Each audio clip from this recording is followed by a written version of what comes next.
Okay, welcome everybody to the January 19th, 2023 Planning Board meeting. If you could join me in the Pledge of Allegiance, seeing we have a quorum, we will start the meeting. I pledge allegiance to the flag of the United States of America and to the republic for which it stands, one nation, under God, indivisible, with liberty and justice for all.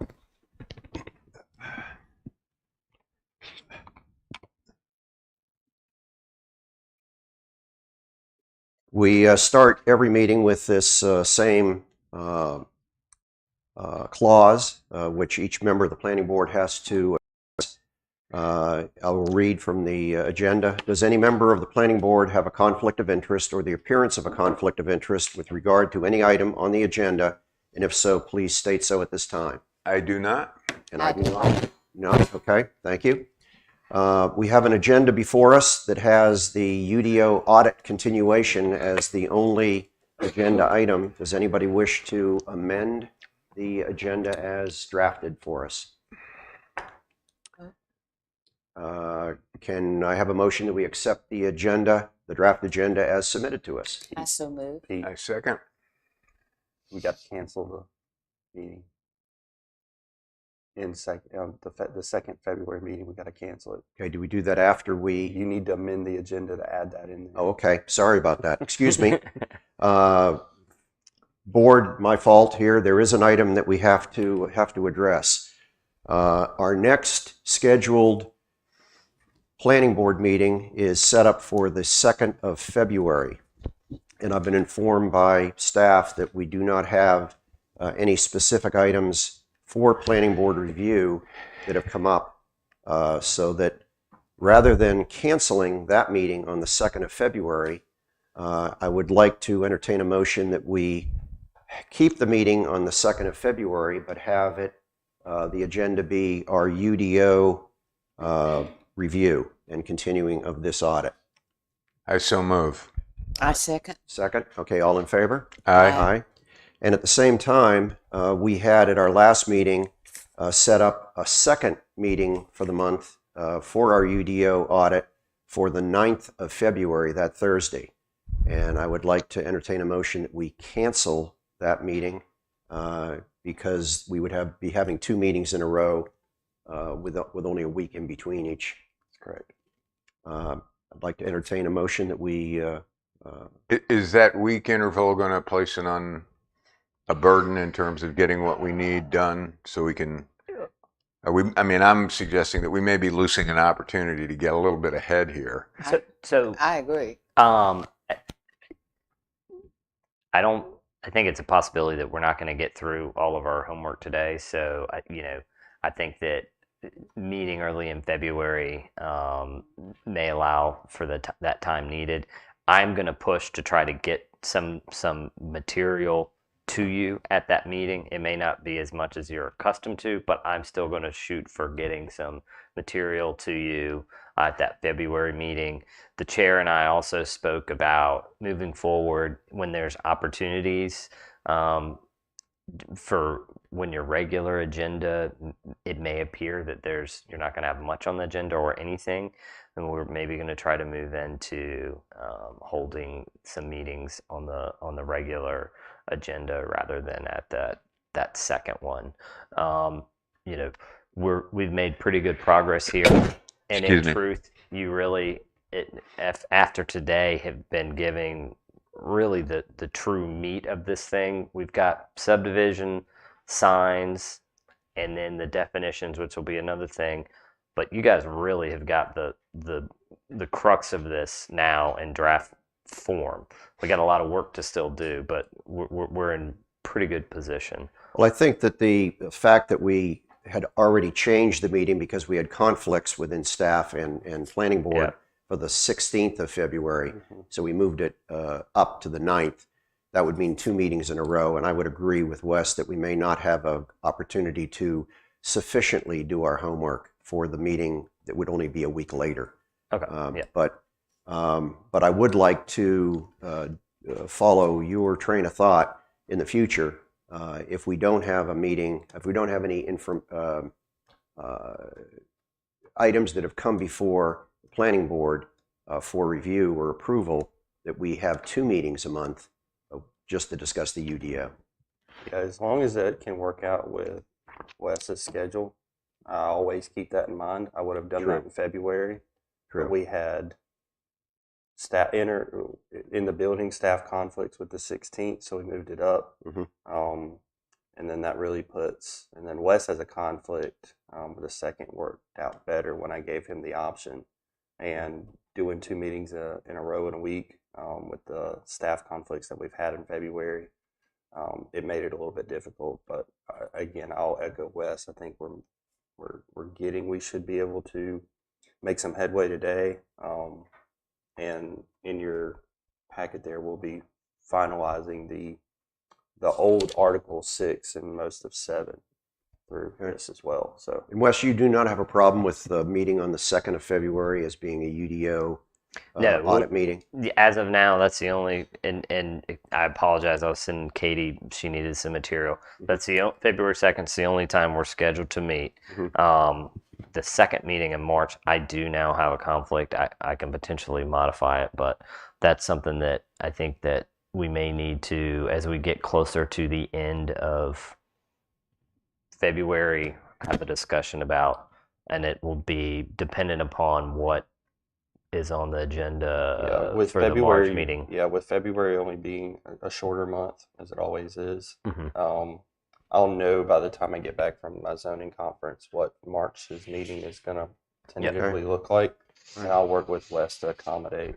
All right, we can deal with that in the meeting Yep. on February the 2nd. Second, Yeah. correct. Okay. And Yep. with keeping it the second, it would allow the minutes to be looked at and be approved. That way we can clean up anything there and then get right to the UDO meeting. Okay. And sorry for my oversight. And I'm losing track here. I don't think we had a motion to have a meeting on the 2nd of February at 9 a.m. for the UDO. We already got it? Got it. Okay, thank you. So I guess the question is, you seem to have kind of a mixed feeling about trying to double up in February. But we won't double up in February. Okay. Because of the staff conflict and Okay. timing. So Um, and then we'll work over the next couple months of trying to make up the time if we're behind. And again, I think we're right there. I think we're on track to be able to be in a great place come August, September, October, November. Well, I think we're in a we're in the most complex part of the are. UDO right now. So that's why I think we're maybe going a little slower, which I think is good. It's an important phase. All right, moving on. Public comments, not seeing anybody in attendance. We will move on to the UDO audit continuation agenda item. And this is our 6th meeting in phase 2 of our UDO update process, which started back in August of 2022. We're going to resume today. We're still in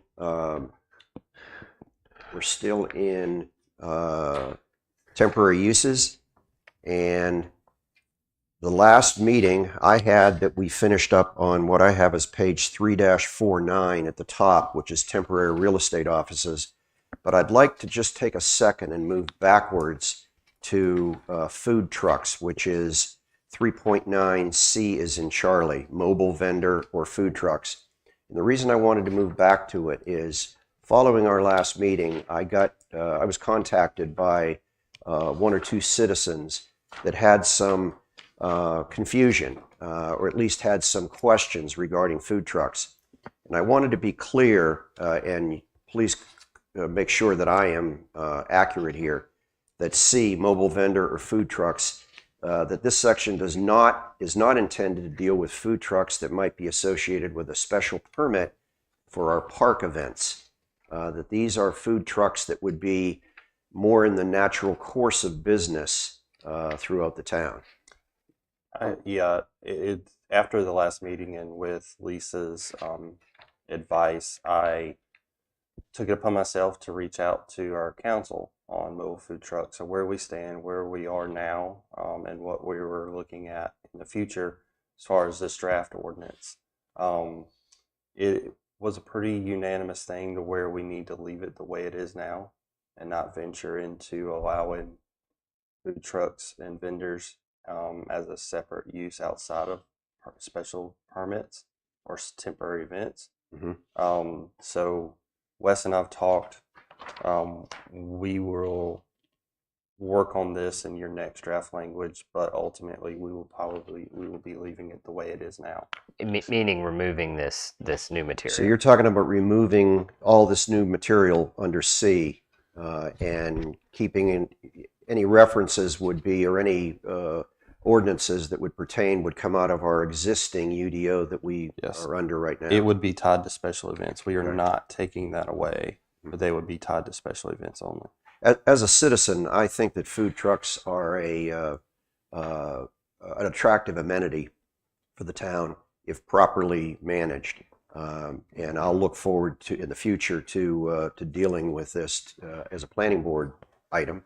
But I'll look forward to seeing what comments staff might have as we move forward. Would there be some wisdom? Because, I mean, I can understand why you might want to reduce their presence associated with an event on the mainland. But on the barrier island, where you have a lot of traffic and not a lot of restaurants, I mean, that's where the food trucks are going to want to go. So is it possible to create some limited areas within the barrier islands so someone can walk off the beach and get a taco? That would seem to me, I mean, I get why we don't want them on the mainland, okay, unassociated with an event, because arguably the buildings that have restaurants in them are going to see them as a competitor and taking away business. And I don't think they're wrong. And we're just adding 2 new expansions of restaurants and a 3rd restaurant that I understand is going to be in the vacated Las Palmeras. So I don't want to, cloud that up. But is that something we can take under consideration? I think that they're allowed to apply through a special event permit as of now, right? Correct. But So- what's the special event? I I mean, they do. They have the markets on. No, bear- I think that's the mechanism that if you're a food truck and you want to come to So the very presence of the food truck is a special event. correct. That's correct? Well, I think that we received direction to I'll give an example. A couple of years ago, we had a lobster roll truck that showed up in town and set up at a store that was closed, but the store people had approved it. That could I could see that as being a special event that property owner could have applied for, particularly if the store was open to maybe attract customers, but they'd have to fit into the mold of what is allowed and what isn't allowed as a temporary use. And what about what's sauce for the goose is sauce for the gander? I mean, if you're allowing them for special events, why can you say, no, but you can't come in today? Yeah, I guess we just received direction in discussion with council that to leave the permitting system in place as it is for food trucks. Right.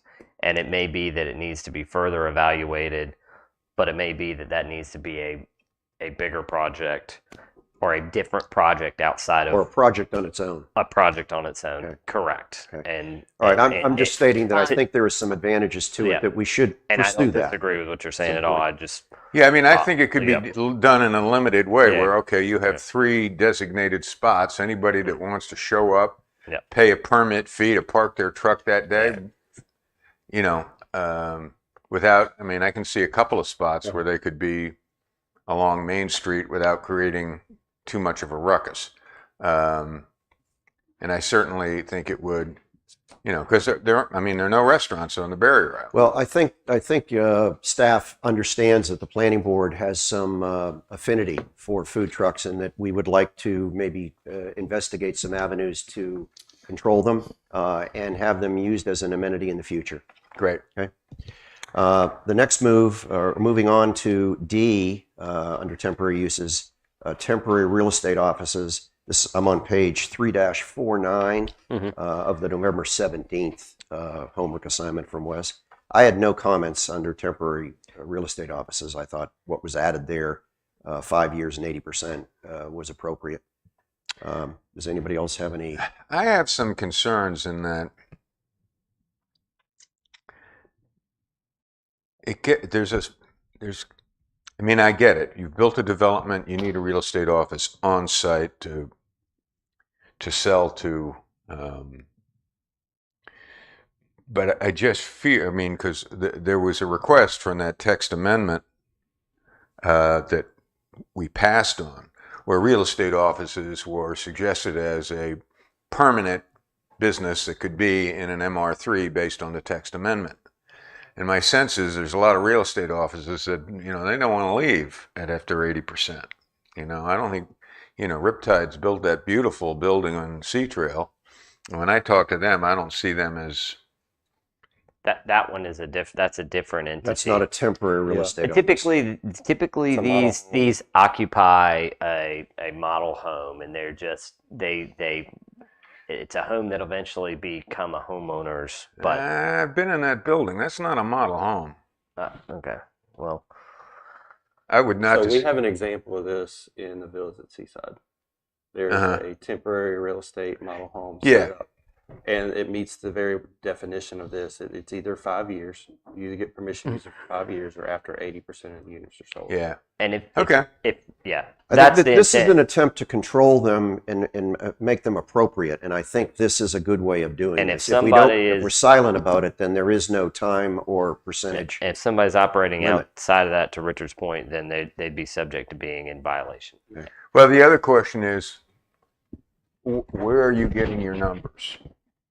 Or if you were to say, okay, you've established a sales office within Sea Trail, are we counting that number based on the new builds it would be or the total home population? It's part of the collective development. So if someone has a 20 lot division that gets approved by you guys, then they are subject to the 80% of that 20 lot division. So it's new buildings. Correct. Okay. Yeah. What about these huge developments that they're putting in? With 300 homes and all. It would be same thing. Same thing. Yep. Okay. My question to you is, to Wes, is it normally on development that are sold or CO, or do you see some of them that use to the point where 80% of the homes are COs? And what's good practice? I mean, we can make it CO because that's clear and you got a record of that rather than transact. Okay, If that's a good point, Yeah. staff. Thank you. Let's do that. So we're going to change the word "sold" to 80% of the development is certificate of occupancy. All right, E, temporary housing manufactured. I was kind of confused by this because it's temporary manufactured housing. I just wondered, would this ever be a consideration? And I guess it would, or you wouldn't have. We wouldn't be having a subsection for it. But It's in your current ordinance, and this came about really as a result of Florence-related items and the event that potentially someone has, damage on their primary, and they need to put a manufactured. I see that as this being very limited use, but the General Assembly opened the door for allowing this type of thing to occur. If you guys are not in favor of it, then we can strike it. well, it's the temporary nature. I think needs to be defined. It does say it has to be removed 30 days after completion of the rehab work. But if that rehab work goes on and on and on and on, then that unit can stay there. I don't know how to better define the duration. Well, is there an application procedure? If they're there for 60 days, would they have to come back to the UDO administrator and reapply? It would coincide with the building permit that was issued, as long as that building permit is active. Well, Kim, there didn't seem to be a reference in here that tied that to. I will add. I'll see if we can put in some more clear language here tying to. And how long is a building permit typically? What is the life? Either 6 months or a after, year. Yeah. 6 months after the permit's issued, or a year after the last inspection. So that unit could be there for 18 months. Or more. Potentially longer.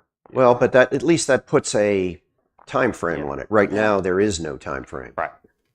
All right, so you're going to add something that, from a timing standpoint. Yeah, I think maybe a 6-month look back.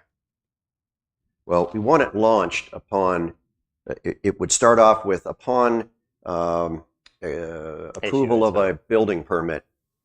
That's where it would all start. It has to be launched by that. Right. And then from that date, give them 6 months, and if they need longer, have them come back. Well, we already have times in there for that work to take place, don't we? And I'm not trying to No, I cut you off, understand. but I Well, thought from we what I already did. heard from Chad was they got 6 months and then another 12 months. Yep. Right. So Yes, but you know, I would put it as 12 months if this is truly to be utilized for if someone's home is damaged, if they're awaiting insurance payouts, the whole 9 yards. 6 months is sometimes Not even enough. well, No, I'm correct. just suggesting that they have to come and renew. I mean, sure. and I'm certain there are standards that Yeah. you know take Yeah. a 5-minute conversation. You Yeah. say, but if someone is Yep. essentially abandoned the project or is dragging their heels, and you know we're getting complaints from neighbors about why is that trailer still here? And I can't put if I'm building a house on my lot, on a vacant lot, I can't put a trailer there and live in it. So I'd hate to confuse somebody by this. Almost implies it doesn't link it to a damaged facility, or a fire or a flood Let me take a look at it. And I mean, I understand you all's sense of this and concern, and so it may be that let me take a look at it, make sure it's tied to damage, and potentially just remove it altogether. I mean, because right even now if you're you're- not allowed to put correct. anything on and for a lot of single people, lot housing. unless they don't have insurance, you know, your insurance policy is going to give you money to go live somewhere else while your home. But if we condemn a house because of a flood and the people have no place to live, correct. Yes, that's right. So Okay. I'll work on this. okay. Yeah, I think the thing we're trying to avoid is just trailers that, due to languishing projects or people aren't paying attention, just seem to stay there forever. Correct. And also in cases where they're like, you know, good old boys that, Yep. well, they say they're going to be here this week, but they don't come and things like that. Then it gets real messy. Yeah. And I don't think that's something we can make specific rules to stop it. Right. I mean, we should have a general rule and I've also seen this where it potentially could pigeonhole the elected board against making the decision, because you've created an issue with a lot of people being dispersed, and all of a sudden you halt it, and you're either making the decision to either allow people to continue living in their home or deem them homeless, and you don't want to create that situation. Sure. either. So you got to have some leeway. There is an appropriateness for it, but I think Wes is going to be putting in some other language that would help us. Tighten All it right, up a little. Great. Just in the order of which our homework assignment came, the next thing I fell into on November 17th assignment was a series of definitions. And I know that we've already dealt with food truck, but we have now a food truck definition that's a new definition that's been added. And either we can strike it. I would say that it's a good definition. However, I was confused by, and this is on page 7-11. It says a motorized or trailered vehicle with power on board. They could also have a generator that they plug into. They could also have power hookup that they plug into. So in the future, do you want to come back with a new definition for food truck, because you're going to be dealing with the food truck issue as a separate subject? Or what do you That's suggest? fine. Yeah, I mean, I think we can just say available power. I guess Okay. it wasn't necessarily meant to mean that it has to mean. But based on what happens, this may be left in here or taken out altogether. And 2 Yeah. or 4 It needs to be employees, to two me, to that four. was, that was a yeah. you It's know, 2 to 4 or whatever. okay. In other words, a maximum of 4 employees? Yeah. Well, where you want to stay away from is some of the food trucks will actually lay out tables with service.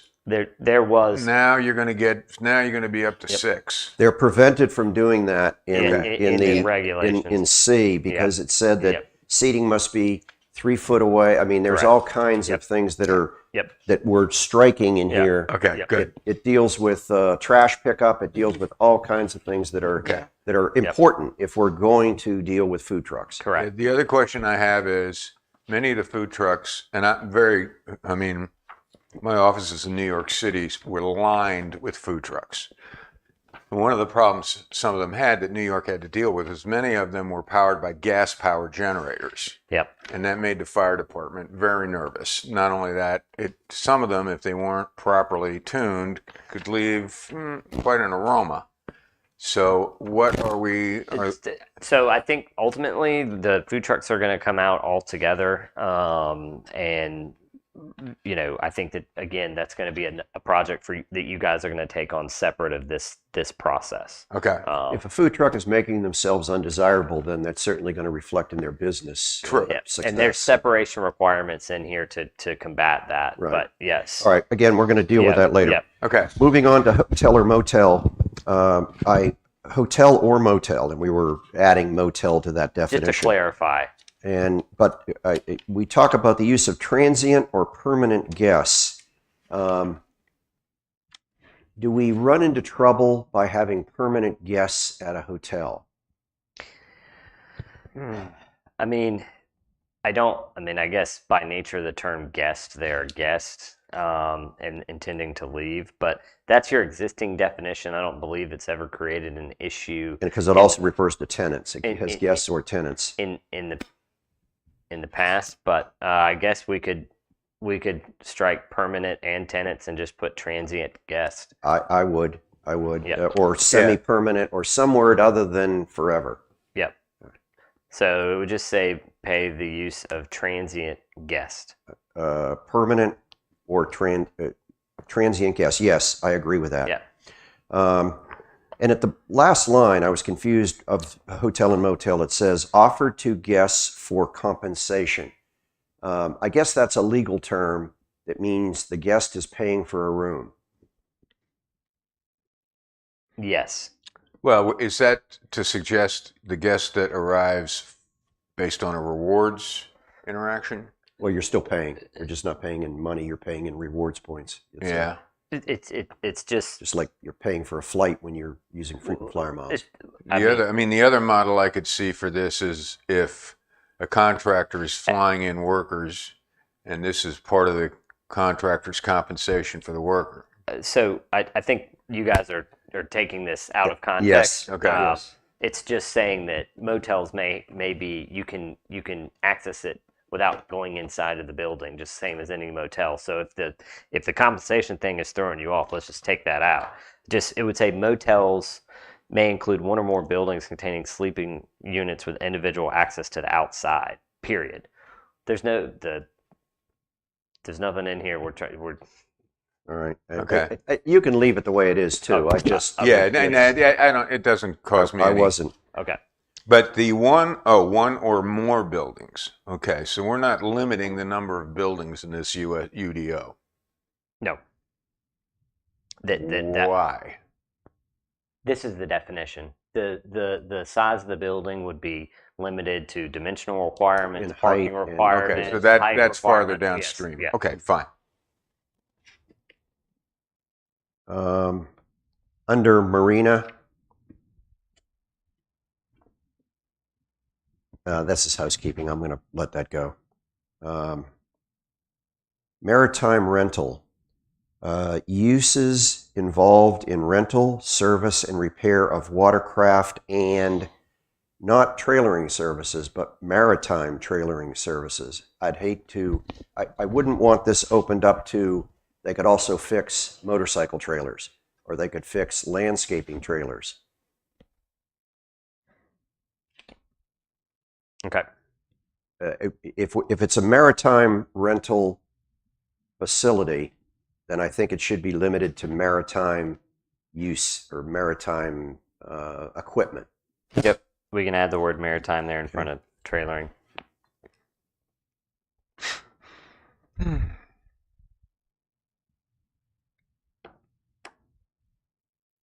All right.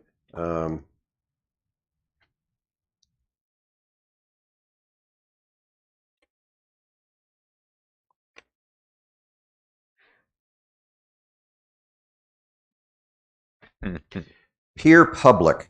I think we've talked about this. And I said, what is a private peer? And maybe we don't need a definition for a private peer. But we have a I think definition for a public peer. That term would be in. I think that's already been defined. We can add it, but You mean in our existing definitions? in the new definitions, well, we use the term dock, but I can clarify that, make sure that it's clear. I'll put a note here. So that's in the existing UDO? It's not defined specifically, but we have regulations on. I thought we were going to update the table. I need to go back and look at my notes. Clarify difference. This is the intent of this is you don't have defined basically in your ordinance your current peer, and so calling attention to that. It's only allowed in one particular location, being the BB1. Right. And so just making that. And I'd agree that R under peer public does give a clear clarification as to what a public peer is. So, but somebody's just going to look at a definition and maybe not revert back to the other. That's fine. I'll add it, and it may be just refer it to doc, but I'll add peer private. All right.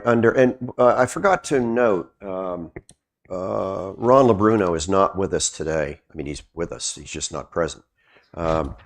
And he had provided me with a series of notes that he had judiciously written on our latest assignment. And as we come to things that I did my review first, and then I went back and he's talking about a lot of the things that I had talked about as well. Yep. And but if something comes up that is his, I'll give him credit for that. He had quite a few comments on food trucks, which we're bypassing. Yep. I'm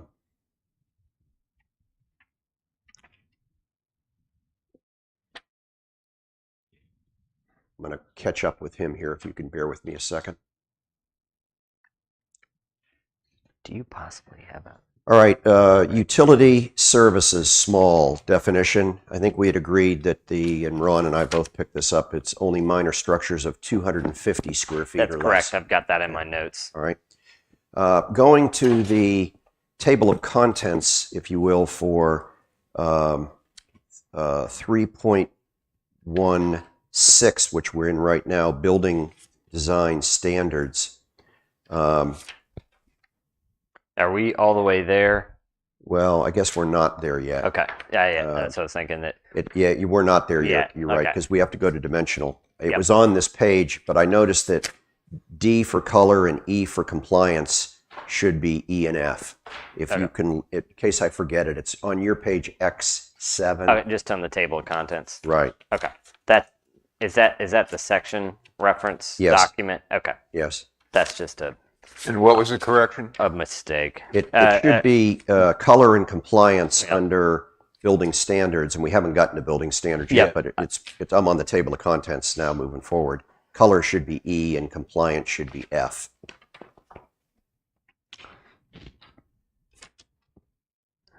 Okay. Unless somebody has Thank you. something earlier, I'm on page 3-51, which is dimensional requirements, 3.10.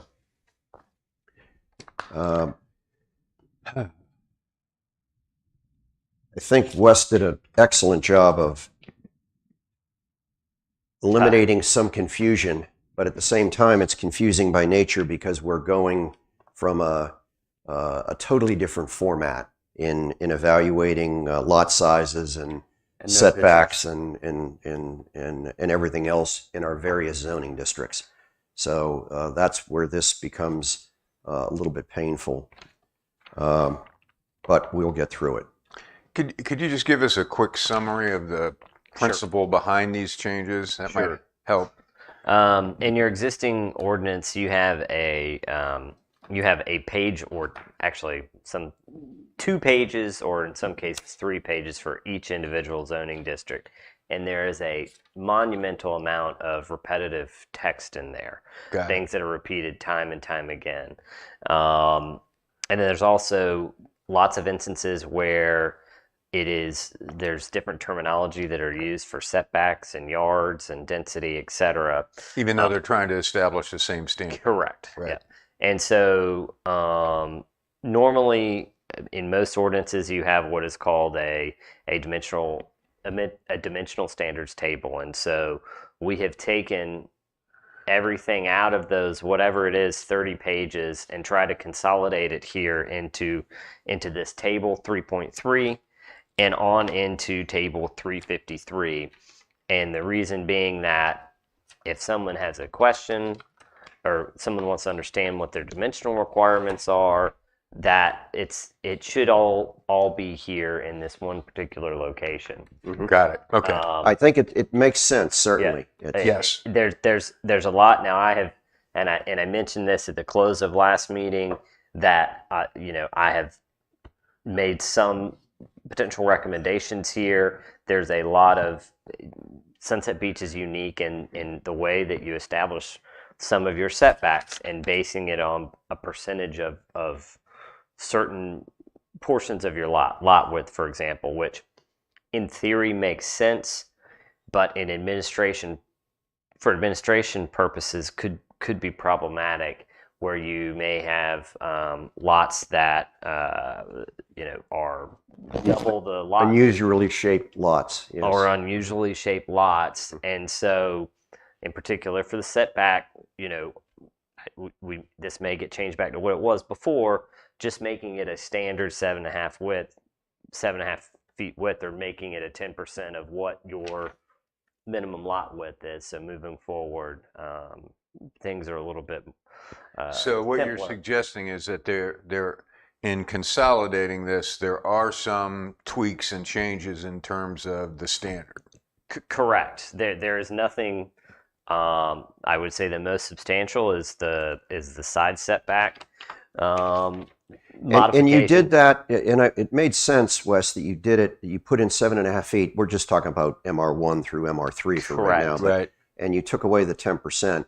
But under minimum rear setback, you kept the I did. percentage. I did, and so that was one that I wanted to talk with everyone about. At least there is a not to exceed on those. The big concern was on the side setbacks. You don't have a not to exceed, so someone could have a lot that has substantial lot width, and they could have astronomical side setbacks, and really doesn't make any logical sense, right? And what would be their recourse if they couldn't make the 7.5 foot side setback? Would they go before the Board of Adjustment? He would get have to seek a variance of the ordinance, and it would be up to them to deem whatever that small or big square footage is unreasonable use of the land. And that's come before us already It has. recently, hasn't it? It really has. It makes it problematic because define a square footage that is unreasonable use of the land. I mean, it could vary from board to board. It is So, arbitrary, yeah. Yes. But But I mean, the side setback, at least to me, is not as critical as the rear setbacks. Normally, I would have agreed with you. However, I had a recent home come before me to where I looked at this to not exceed 25 feet or 20%. And the 20%, when you measured that, if I'd have put that 25-foot standard on them and not used the 20% rule, it would have massively condensed their lot down to where they wouldn't be able to fit a home. So you needed to have the 20% to fall back on. Yeah, when you Oh, get okay. I'm yeah, sorry. I'm thinking when you that, get in lots, not so much Yeah. here, but in our ETJ, near where over once you get going toward Calabash, you have some very unique lots in the MR2 Mhm. zoning Right. district. And it becomes where some of them are very standard and square, but not a lot of them. And it gets to the point where they're triangles, yeah. shapes That one on the that corner there that they're building on, that came before the board way back it, when, I, and they were actually, given a variance. they were giving me they gave me a history lesson in that because, and that's the very lot that I just was speaking I to figured Richard it about. was. Yeah. Yeah. But there's other examples in the, if you go look in the MR2, just kind of look at the, scroll around and look at You know, I lots. had a little brain for this is Yeah. all residential, and I absolutely see the point that you need a bit of Yes. flexibility in that. But if you also notice that through MR1, 2, 2A, 3, and BR1, or at least through the MRs, if you look at the minimum lot width, it's still 7.5 is 10% of that lot Correct. width anyway. In most cases, it's really going to create no change. Correct. Yes. Correct. That's And right. also, I do want to throw this out there. You know, we're still not creating closeness as far as house separations on lots where it would trigger any kind of fire rated soffit or anything with Sure. the building code Yeah. as well. Mhm. I think that's important for Yeah, I me was to let aware of y'all know that. that. Yeah. Okay. One question I have, it has to do, and I'm trying to work down this chart, and Yep. the first place that it comes into play is under MR3. And I think we've talked in generalities about MR1, 2, and 2A already, unless somebody else in the planning board wants to be specific about one of them. But where I'd like to discuss has to do with the minimum height of MR3. And we have a number 2 footnote that allows MR3 to go up to a maximum of 50 foot, depending upon increasing the side and front setbacks of a primary structure. I look at, and there's been some conversations, I know both you, Wes, and Chad, before the latest town council meeting, you had some very focused discussion on the land use plan, and in fact, I still have some issues with calling it a comprehensive plan, but you've explained to us very clearly that that's what the legislature has defined it. So I want to make sure that every time that the comprehensive plan title shows up, that it's capital letters, Sure. and so that comprehensive doesn't mean that it's a detailed plan. It means that it is the land use plan. Correct. It is. Yeah.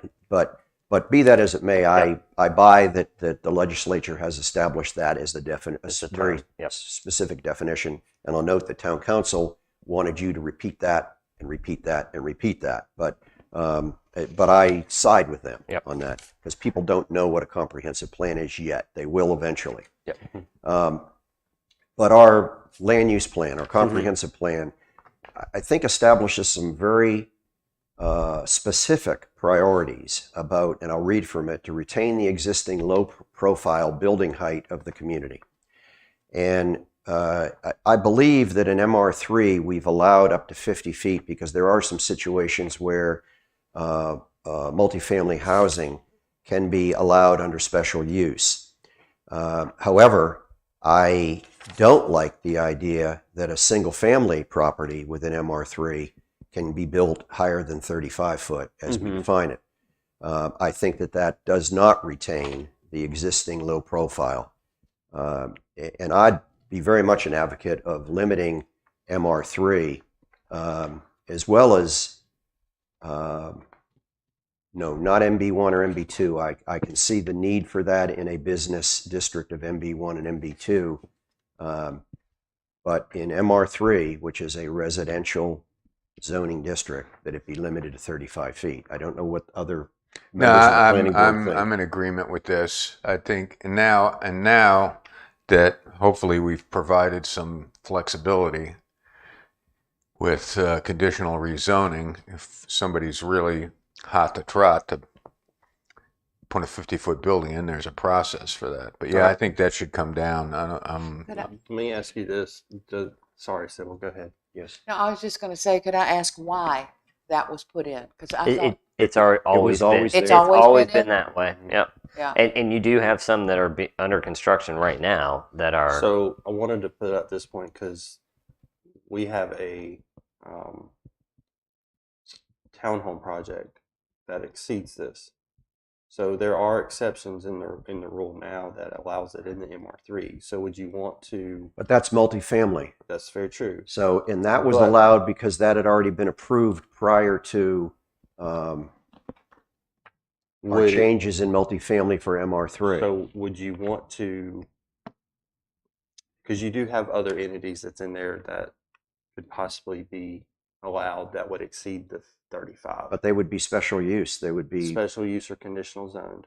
okay, they would have to be either one, yeah. Would this be something that where you put in this definition that for single family and duplexes, as they're closely regulated in the building code, not to exceed 35 feet? That's my point, yes. Yes. That's what I'm seeking.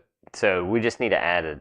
Basically, we need to create a new footnote here that says that in no instance an MR3 shall single family or duplex. Well, number be- 2 could start off with, this is not for single-family residential.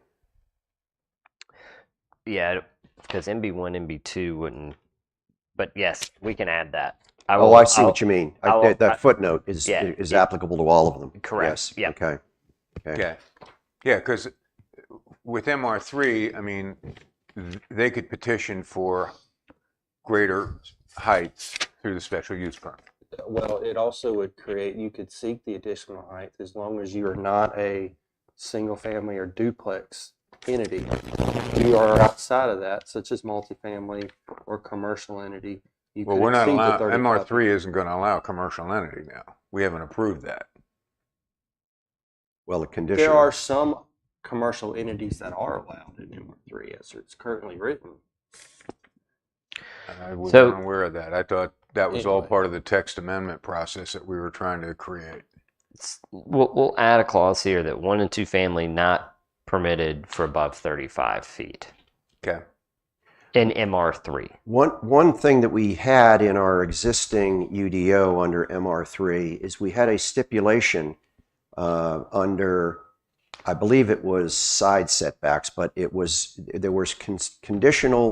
special exceptions for Sandpiper and Bonaparte under MR3 for setbacks. And the way it was referenced, it was referenced that this was not applicable to developments that 2007 came in annexation. after Yes. the ETJ, after the acquisition of that area as an ETJ by the town. And one moment. And this would tell me that Sandpiper and Bonaparte would then no longer be exempt. One moment. But they were existing at the time. Oh, man.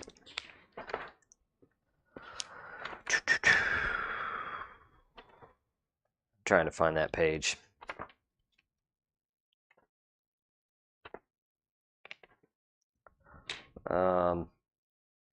I have it on page, existing page 6-24.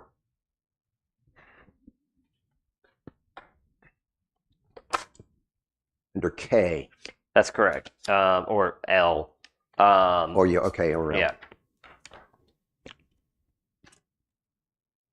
We were giving them exceptions. Yep. And I assume that was because we didn't want to have a whole bunch of non-conforming. So now it's basically said that you've got a standard 7.5 foot on the side. Okay. And if you can't build, I mean, how many lots do we have existing that haven't been built in some of those? Very, very few, if any. Well, no. Okay, not if I recall. I went and looked at this, but it's very limited.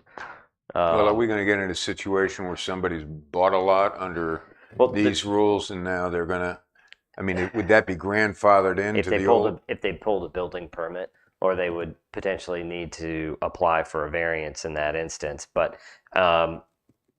you can go down. the reality is you can't do much less than 7.5 feet already. Yeah. I mean, you can't go less than 5, or you run into fire code issues. So, I mean, if Special construction materials and correct, I mean, if 5 feet is breaking the bank, I may find that hard to believe in some instances, potentially on the rear setback, but. We can add that clause back in. well, I wasn't ever sure as to why that clause was put in there. There must have been some physical evidence that we said, hold on, this won't work there. Well, and I will also, that wording is very unclear as to what exactly is attributable to it. When what lots were, I mean, there's a Yeah. host of things that I find to be problematic with that language, and I would prefer, I mean, I think not necessarily me, but I think the town would prefer having a more standardized approach to this. If it results in a substantial issue, then the exception can always be added back into the ordinance and properly written. Yeah, I think I like that approach And there's better. always a Okay, all right, variance. that's, what do you think? I'm good with that. Okay. And Yeah. Richard, you're okay with that? Yeah, I'm fine with Okay. it. Thought on that. I don't think I know the history of it enough to be able But to. I don't think it's come up in your time. It It hasn't. hasn't ever come up even in my time. I've never heard it come up. I've never utilized But I don't know it. how many lots are still developable in Yep. Bonaparte Retreat or in Yeah. Sandpiper. Yep. I just don't know. Right. One other item, as I said, I can see the 50-foot, up to 50-foot for the MB1 and 2 because, and we've even had some more recent discussions about MB2 about changing the language of the required setbacks.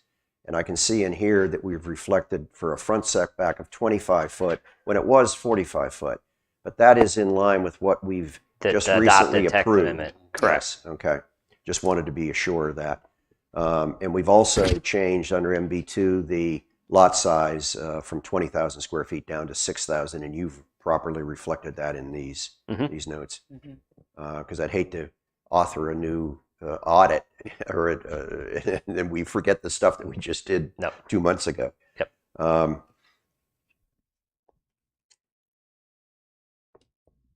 Yeah, great. I'm reading all my margin notes, and I've got a ton of them. So Are we bear done with me. Ron's or? Yes, we are. Okay, great. Yes, we are. I'm looking at mine. As Ron questioned both the things that we've just talked about the 2 foot gain for every 1 foot increase in setback. We're both all over that.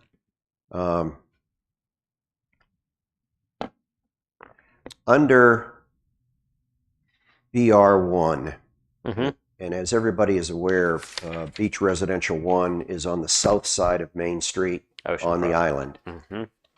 We have a front setback of 25 feet. And I want to be consistent because we look at BR1 as the front is the back, is the rear, and the rear and the ocean side is the front. And that is what the definition tells us. And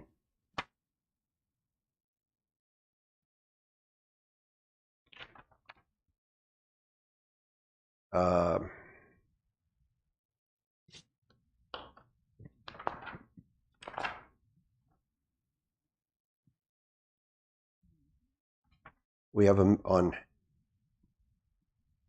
it's confusing because the front and the rear and the rear and the front, I think takes care of itself. I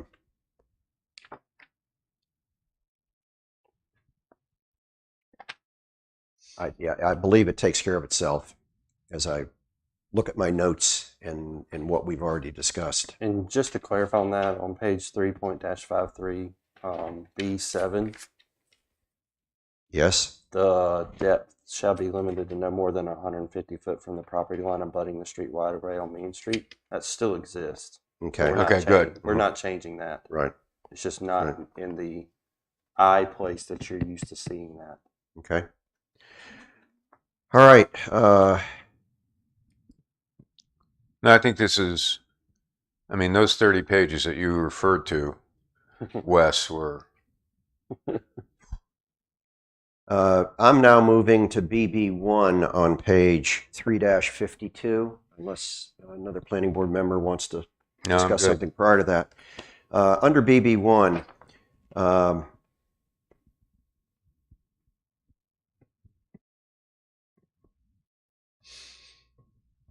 we have dwelling or density as 11.6.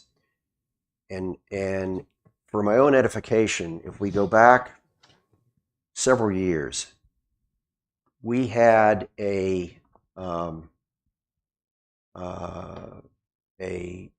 discussion with a property owner, and there was some give and take on several things, and it dealt with, and I won't get into specifics here, but it dealt with several geographic locations on the island and some things that would be allowed regarding beach walkovers, regarding docks, regarding uses, regarding densities. And what I'm looking at right now is the area as we go onto the island, approach the island from the mainland. And right after you go by North Shore Drive, which is on your right, it's on your right and left, but as you go by that intersection, on your right, at one point in time, we had a higher density in that area that was allowed. And I think as part of the negotiations with that property owner, that came from 21.7 21.7 down to 11.6. And is that properly reflected here? The 11.6 is in there primarily as a result of the guidance in the land use plan, but also, yes, the fact that 21.7 was problematic. Yes. And so, Okay. yeah. I just wanted to make sure that that negotiation with the property owner, that was a mutual, an offer and compromise. It was a mutually agreeable situation that is what reflects the 11.6. And I believe it does. Yep. Yep.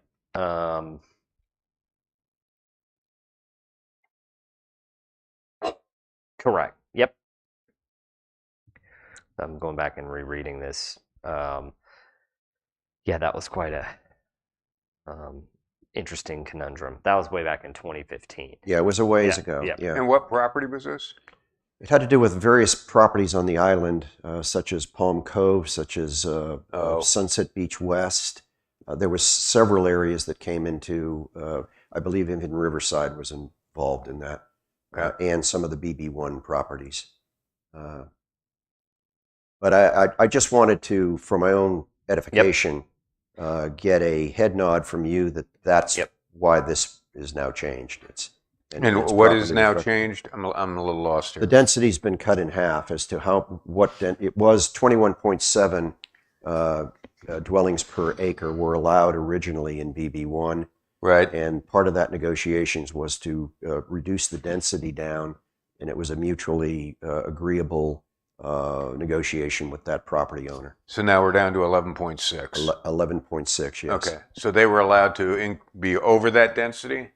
Well, at one point in time they were, but since 2015 they have not been able to. Okay, great. That's correct. And so on a 4,500 square foot lot, you're basically allowed 1.2 dwelling units on a Yes. 4,500 square foot. Mhm. So you would essentially need two lots to put together A little double. less than two standard lots to get a duplex in. Okay. Yeah. But that doesn't impact the density on the commercial strip. Yes, Yes. that's what Okay. this is. Yes. Yep. All right. If someone wanted to do a hotel or motel, there's separate rules for the number of sleeping rooms. Okay, cool. Thanks.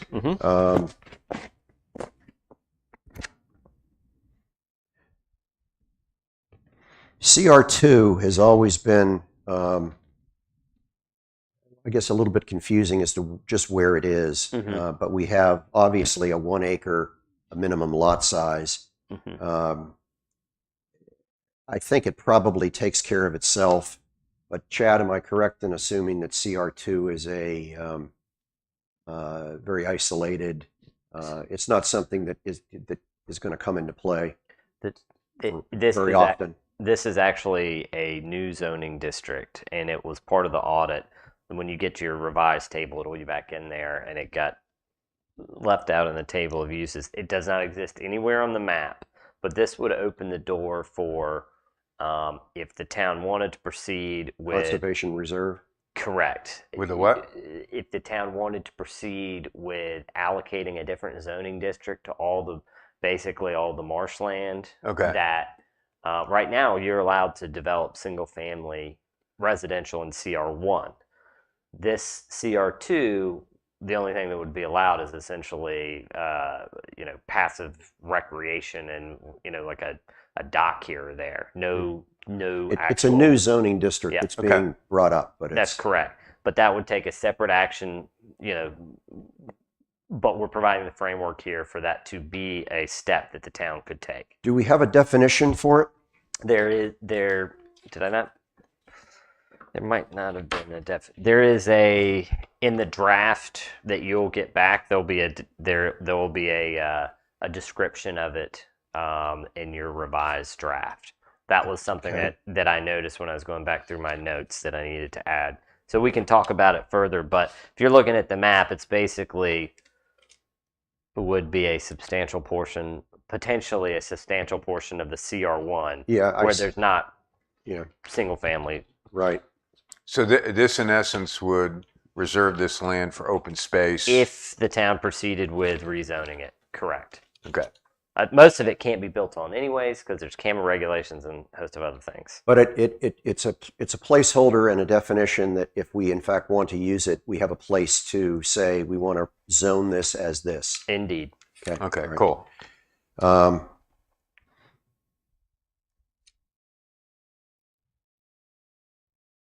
But this is CR2 limited to the barrier island, or is it? Well, no, it doesn't exist. It doesn't Okay. exist. So it could be implemented on the mainland. It could be implemented on. Yes, but typically you're not going to implement this in anywhere that you're going to be taking away someone's rights. So it's really in your public trust areas, things like that that have substantial limitations. Basically, the land that's in between the mainland and the island is the real place that this would probably Sure. most likely go. And we may have some opportunities with that with recent land acquisitions that the town has come Yep. up Right. with. But Or if someone wanted to donate land to the Yes. town under That the auspices that it must be used for open space, we could Correct. slap a CR2 on it. And we're done. Indeed. Yep. Cool. Under AF1, I did, just for the record, I'd like to note that Peakwood, which is a street within our municipality, that's AF1, it does have some very narrow lots, and we have a minimum lot width of 75 feet. I just wanted to ask Chad the question: does he see it problematic with the lots that he's aware of in AF1 near Peakwood that might be? Some pretty big lots over there and deep lots. It hadn't been problematic coming up. Okay. Even the subdivision that I'm working on over there, they were fine adhering to the 75-foot Okay. frontage well. Right. So That really does answer my question. Under the mud district, we had, I think Ron LeBruno brought this up at our last planning board meeting, where we were dealing with something within the mud district, and the language of per approved plans came up, and that's noted here under, well, all of the categories: minimum lot size, minimum lot width. And I think what we need to do is follow up with what Ron suggested at our last meeting, where we have a definition as to what approved plans are. That it can't, just the statement per approved plans to me is undefined. It needs to have drawing numbers, dates, stamped by an engineer. I mean, it needs to have some parameters that justify them as approved plans, because they're not plans that we're approving. They're plans that are really being approved by the mud district representatives. Correct. I mean, it's creating a standard that is defined before it even gets to us. Is that your point? Yes, it like we had a letter from from the village at Sunset Beach managers that said that they approved this. They looked at the approved drawings and they were approving them. Well, we didn't know what they looked at. We didn't know. I mean, that could have been anything. It certainly wasn't the documents we were looking at, or it could have been, but it didn't tie them together.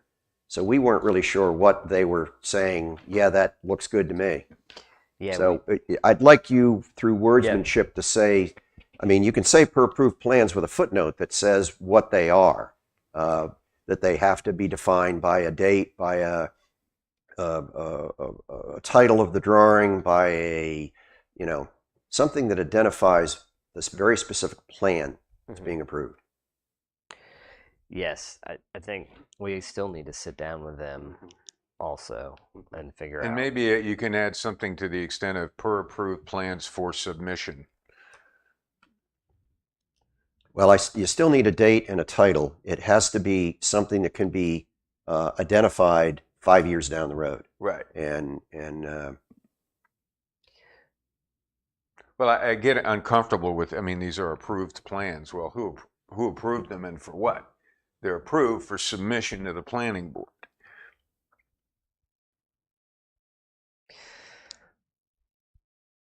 Yes, we need to, this has always been a problem. We may just need to figure out how to adopt a appendix that has a map in there and just, it's got different areas and these are the setbacks in those different areas. But yeah, we need to sit down and talk with David. all right, I'd just like a note here that that we need to. It can't just say per approved plans. They need to be better defined. Yep. As to Got it. what the parameters are. And I'm not against giving people that want to build stuff in the mud district some flexibility, but this seems a little too broad. Yep. Well, I approved them, so what's the problem? So, Very ambiguous. Yeah. Okay. all right. Let me see if Ron had anything further in there. I don't believe he did. And I had, for the record, I had sent these a scanned copy to Wes and to Chad about a week or so ago.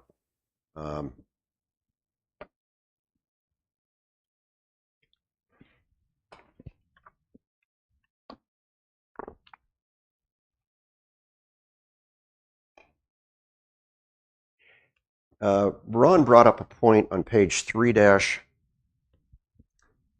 Well, we haven't gotten to there yet. Never mind.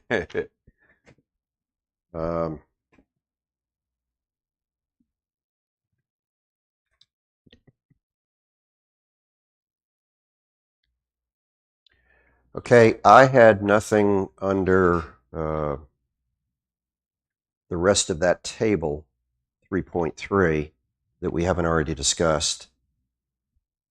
And then we go into B, additional dimensional requirements, and we've basically satisfied me, you've satisfied me as to the questions there. When we get to page 3-54, under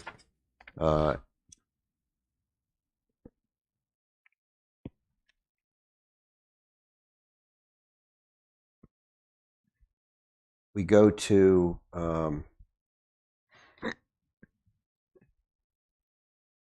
number 9. It would be B9, which starts off with in the CR1 and AF1 zoning district, not more than 20%. Ron had a question regarding the 20%, and he thought that might differ from our present stormwater standards. It does, but that's a more restrictive standard that's been always in place. I mean, you can relax it, but that's always been there. I don't wish to relax it. Okay. He's raising the question, and It I wanted to does, make sure but for the record that's why it's called out specific to those two. Okay. So in other words, for everybody's edification, we're putting more severe standards or less impervious areas allowed in a CR1 or an AF1 area as compared to our other zoning districts. And I've put a note here to try to reference a similar thing in the stormwater section that says, except that in CR1 and AF1, when you get to the stormwater section, it will be referenced. Okay. Okay.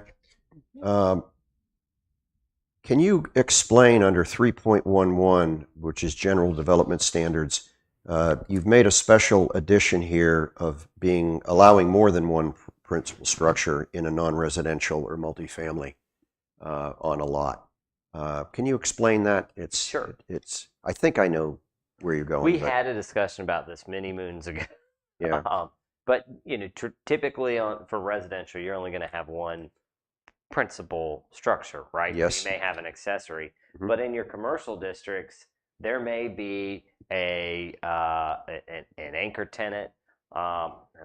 Which sort of can be considered to be a principal, but there may be multiple different buildings on one lot. We don't have an issue with that. This would preclude that from existing. Furthermore, in like a multifamily project, if there's garden apartments, there may be 3 or 4 buildings on one lot. Sure. That's fine, Sure. right? But So, for instance, in Calabash, they have that area with the coffee cottage and the tea place. Yeah. That's a commercial plot. Yeah. But there are 6 little buildings, And each housing a unique, Yep. fashionable, nice business. So this Correct. would essentially allow that. Yes, Okay. that's right. Okay. It would not preclude it. Very good. Good. Okay.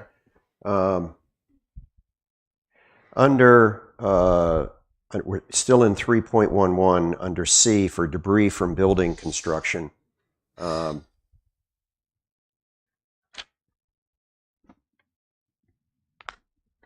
Ron made the observation that under C2, Mm-hmm. that the new addition, the last sentence, construction debris shall be adequately secured, and I agree with him. He thinks that or removed in advance of a named storm Mhm. event.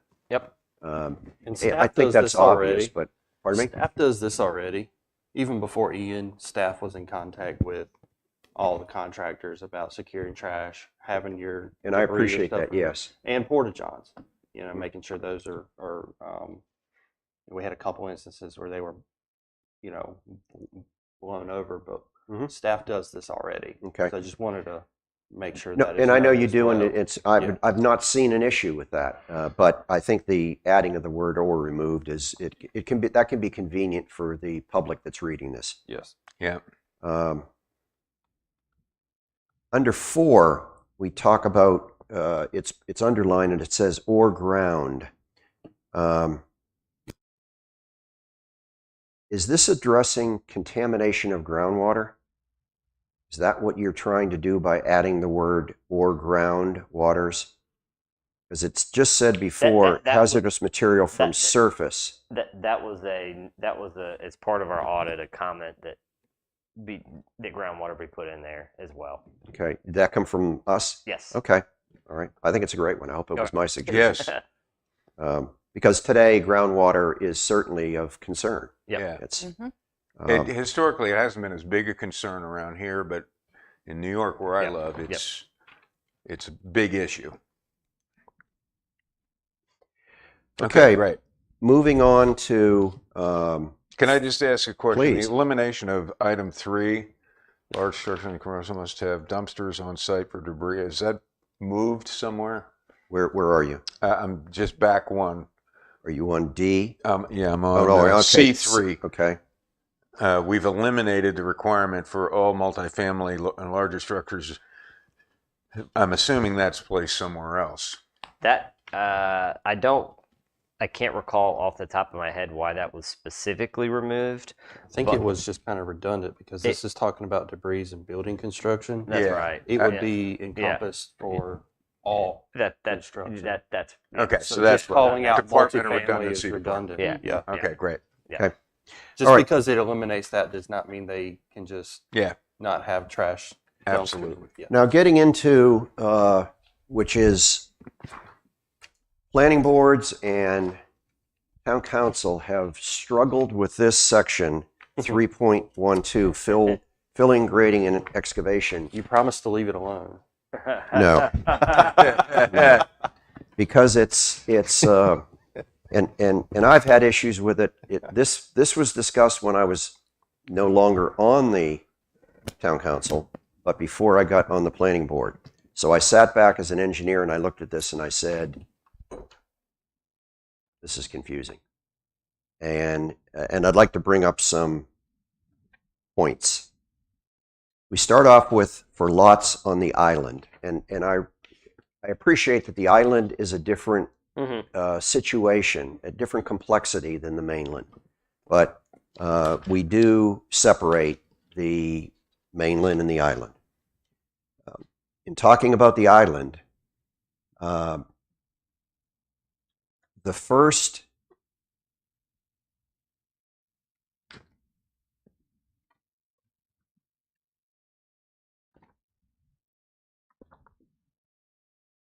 item under A1 for lots on island, and what we're dealing with here is for lots where only one adjacent side lot is developed. In other words, there's a side lot next to you on the other side of you that is not developed. Correct. So there's 2 lots in a row that are not developed.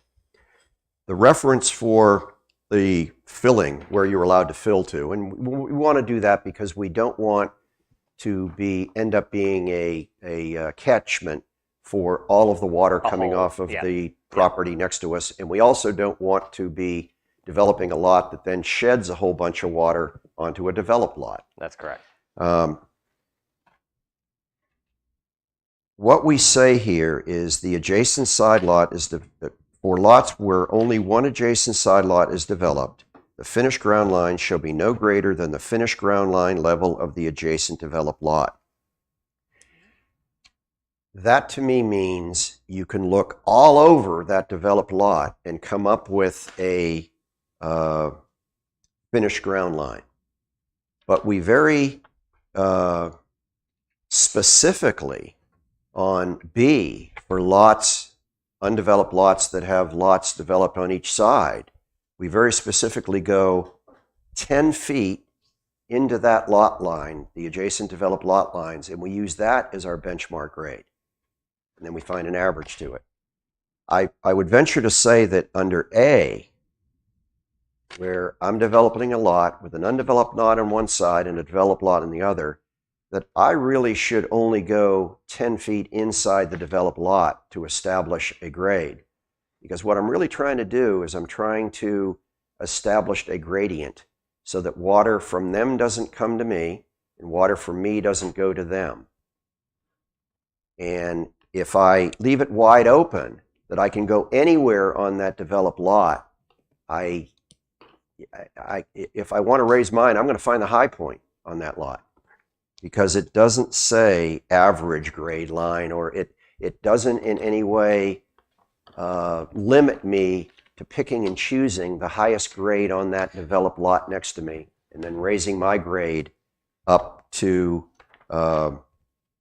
that elevation. But if you're using the 10-foot measurement, Yes. then that, all right, so if you're even with their 10 foot and you're 10 feet, so that's 20 feet in there. Well, So- I can go 10 foot onto their property. Right, That and would 10 be- foot from, and onto your property. No, I go 10 foot on the other. If there's houses on both sides of me. I know, but I you were talking about 1A, and it's only a Yes. house on one Well, side. there's only, no, you can't, this is not allowing you here to go into the undeveloped lot, and I don't think you really need to. But the undeveloped lot, when they are developed, they have got to match what you matched, which matched the Which is person fine, next to. because that is taking care of the issue, which is being able to keep water on your own property Right. so you don't shed it onto Exactly. somebody else. I'm going to pause you both for just a second.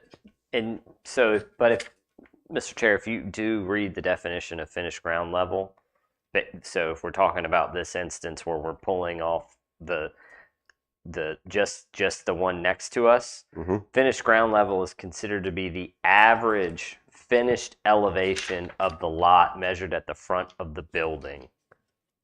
So we would have to take that from our next door neighbor.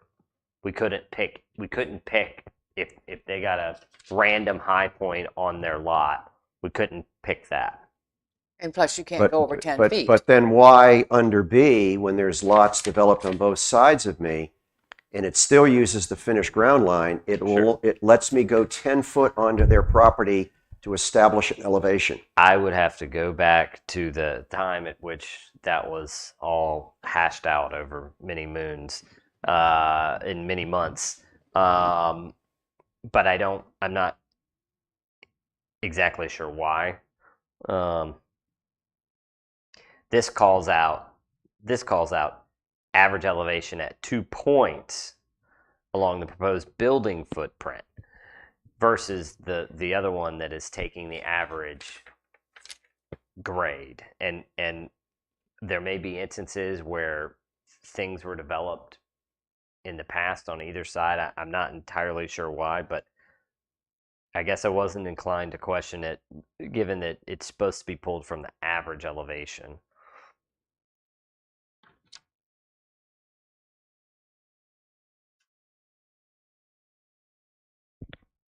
Or the finished ground level is the average elevation. Now, are the houses on the barrier island required to do any stormwater abatement on their properties? Yes. Mm-hmm. But an undeveloped lot would not be. Well, not until they develop. Right. Yeah, it's supposed to be natural. They can't go in and all of a sudden pile dirt on it, though, and Yeah. create a problem for other people. Yeah. It's what it is. It is. No greater than 1 We foot can above ask the the- crown of the No, road. and I'm going to Yeah. back down from Okay. this. I just think we're under A, we're looking at one thing, and under B, we're looking at another, and they both should be the same. And because under B, then there should be no reason, if your Right. logic is correct, there should Yep. be no reason to To just go pull 10 from foot it. onto their property. From the 10 feet, yeah. Yeah. Is Chad? Let's ask the. I haven't spoken with Chad about this. You know, do you have any in your administration of this?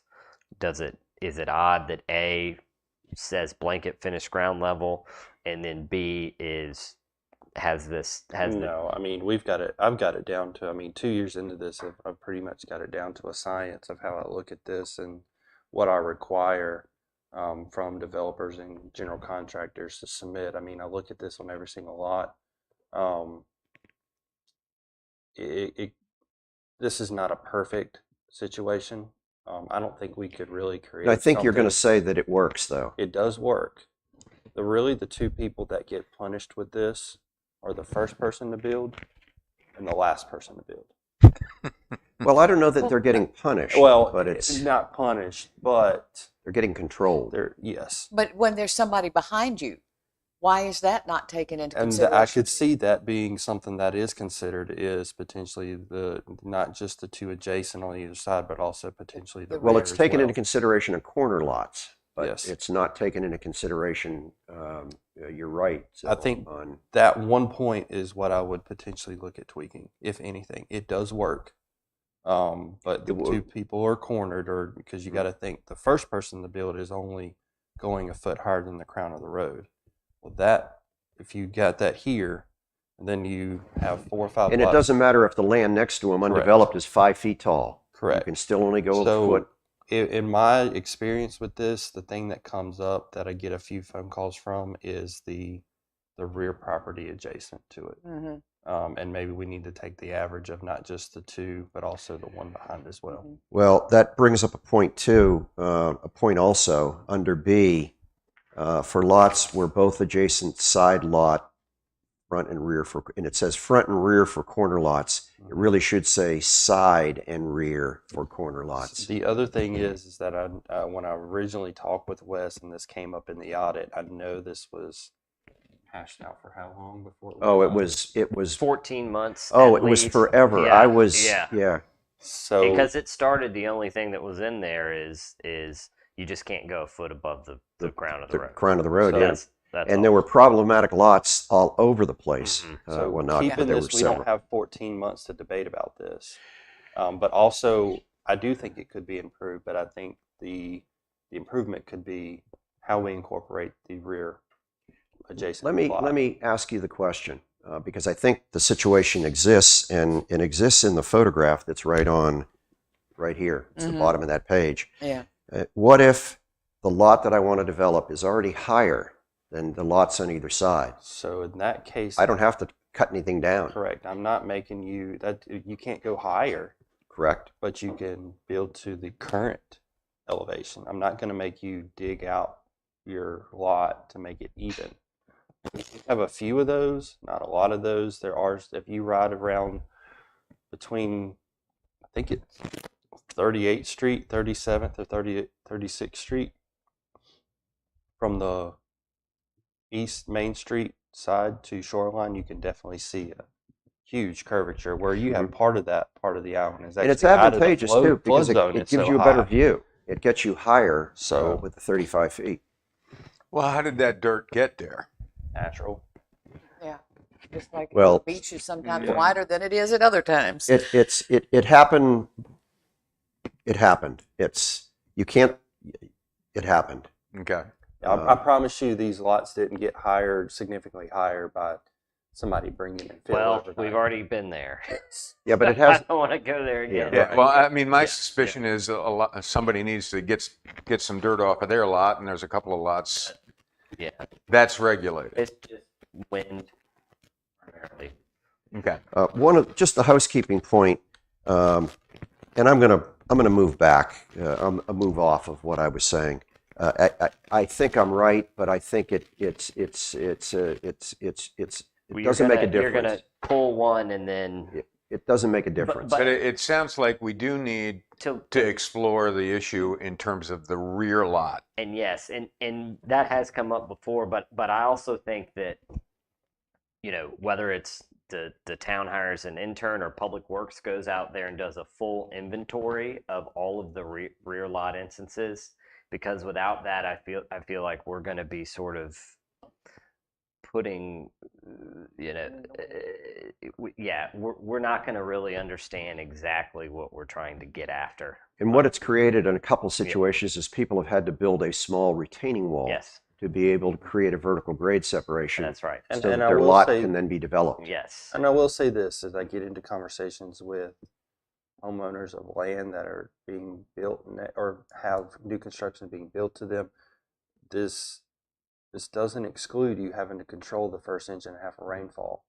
Right. And that's not only on the island, but Mhm. echo what Mr. Dysinger just said, is that it does include all of Sunset Beach, because when you develop new construction, even existing state stormwater permit, you still have to develop on single family lots a stormwater control plan that contains the first inch and a half of rainfall. And most of our beach towns now, for a lot of new construction, Have that. people are paying sometimes 60, 80 grand just in fill and a retaining wall these days. And so I know that sounds crazy, but around the region, almost everybody's But putting when you're paying $350,000 for the lot, it's so yeah. this is staying on page 356, right in the middle of the page, right above the larger photograph. It says, in accordance with section 3.12C1B. I don't know what that is. 3.12 See, C.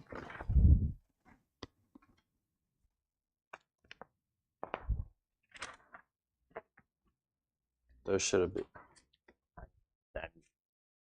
Yes. I have a mistake. I have a mistake there. So what It is should it be- referring to? Is it A1B?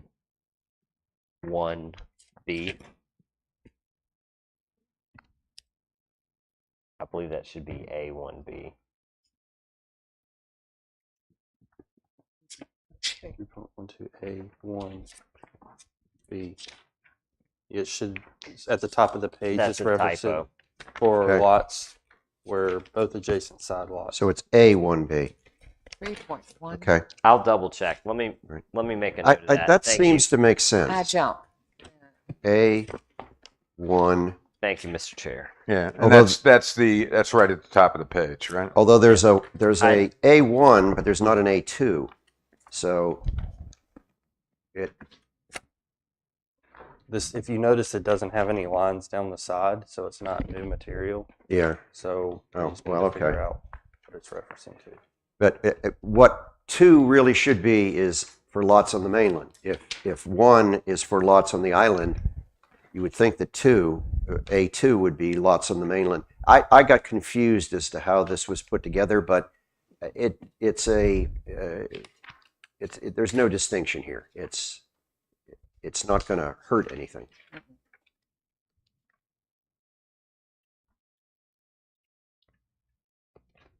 Under at the very bottom of page 3.56, we have C, Charlie, which says, in no instance shall the construction of a street result in a change in elevation of any point. Don't we mean that the development of a lot? This was specifically relating to Palm Cove and a concern over adding fill that then creates a situation where then you add, say, 6 feet of fill, and then all the new lots can then Be higher because you've made the street higher. Okay, correct. Shall the construction, okay. So this was put in here for a specific reason, so it doesn't have to make general sense. It's Yeah. Well, it was put in here because we had a condition that we were trying to specifically address. And it may be that, Mr. Chair, and I didn't want to. This, now that you bring it up, it may be that it would be advantageous for the town to put a clause in here that on the island or within the on the island, in no instance shall the construction result in elevation, because I would surmise that there'll be instances on the mainland where that may, if they've got to achieve sheet flow, that they're going to have some roads that may be 1 foot above. Well, there could be, particularly with stormwater, yes, coming up, that could be, yes. And I mean, I don't imagine that would be problematic, but I, and this is really going to be new construction, so. Okay.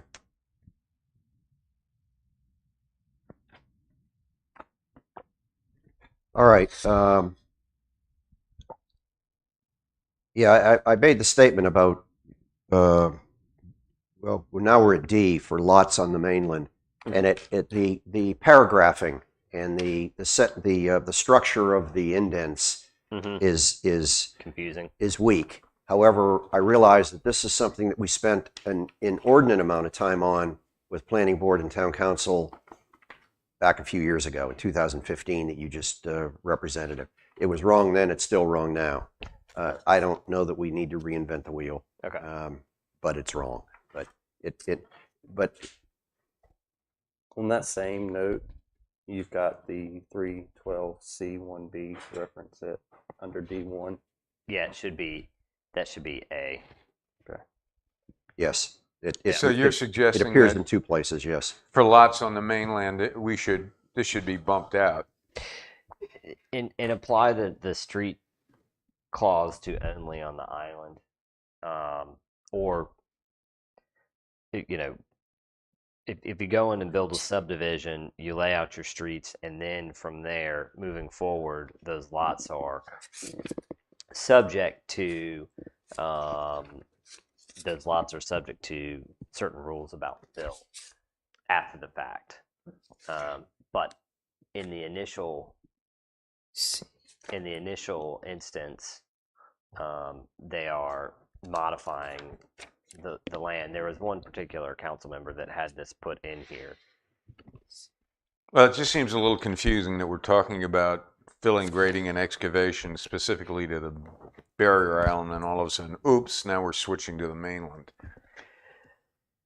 Yeah, I mean, I kind of understand it because you're Yep. dealing with the same subject matter, but I know I blew right past and went, Well, the "Oh." problem came up because we were dealing with some issues on the island, Yeah. and that's why the focus was on the island before.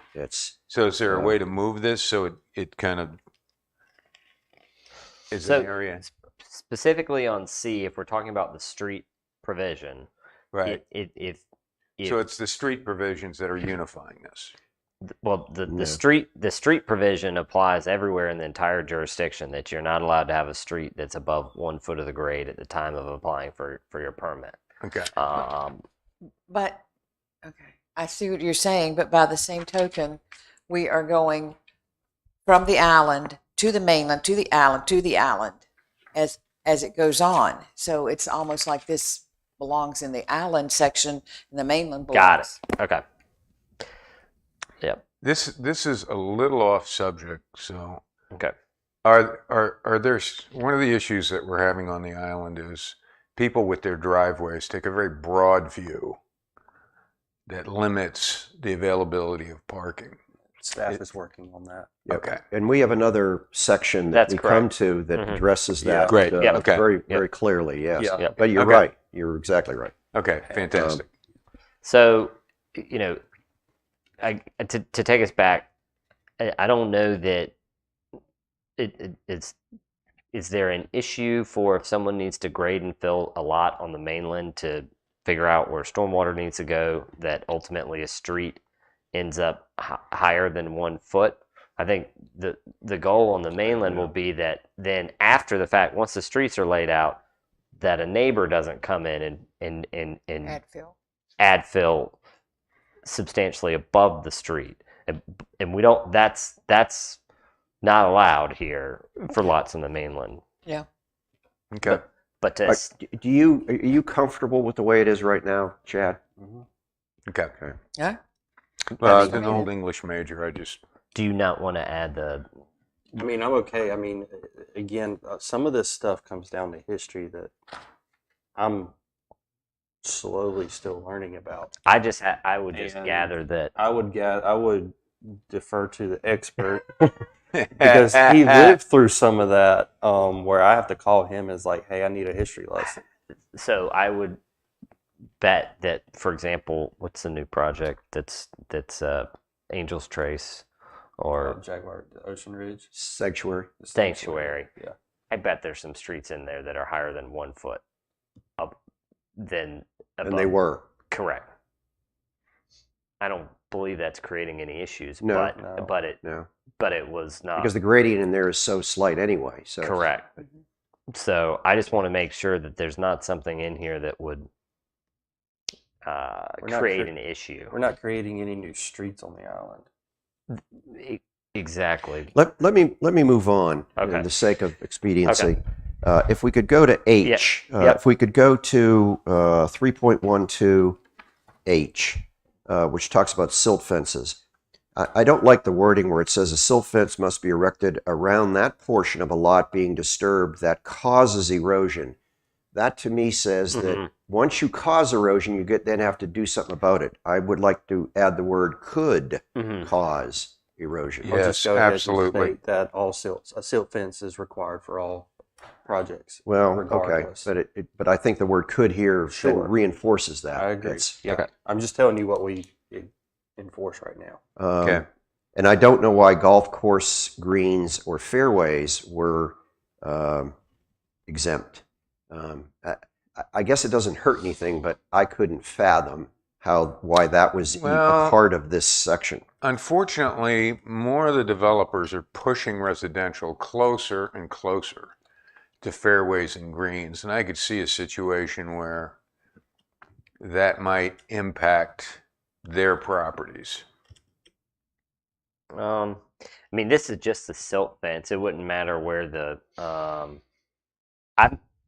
I'm not sure why that exception was placed in there, but I think that we could probably remove it. I mean, if they're required to have a silt fence for erosion and sedimentation, state water permit, state stormwater, that they gotta do it anyways. Well, regardless and, of what and I'd this- like the resident that's developing a lot adjacent to a golf course to keep the erosion Their dirt from on going their up. property. It's Yeah. And versa versa. I mean, yeah, but we're not building any new golf courses that I know of. but okay. Alteration of sand dunes and Sybil, are you okay with moving forward? Okay. I'm good. 13, alteration of sand dunes. In the first sentence under A, it is unlawful to alter, disturb, or relocate any sand dunes. This is under a heading that has to do with oceanfront vegetation. Then we talk about exemptions or heights. And to me, it's saying that if I live in a house and there is some vegetation that obstructs my view from the habitable first floor, that I can go cut it down. That's correct. But Well, hopefully it would have to be on my lot. Yes. Yeah. Okay. Yeah. The Isn't that- vegetation on my lot or on that lot. yeah.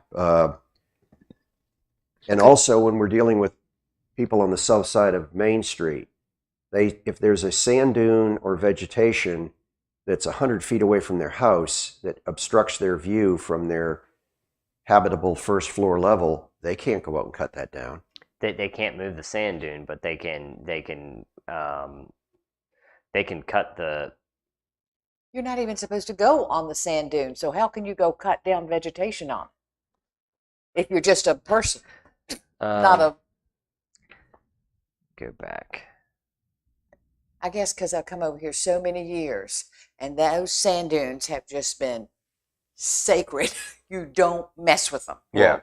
And I do know the year after the big hurricane came in and took the sand dunes down, people took their leftover Christmas trees and put them up there because that helped.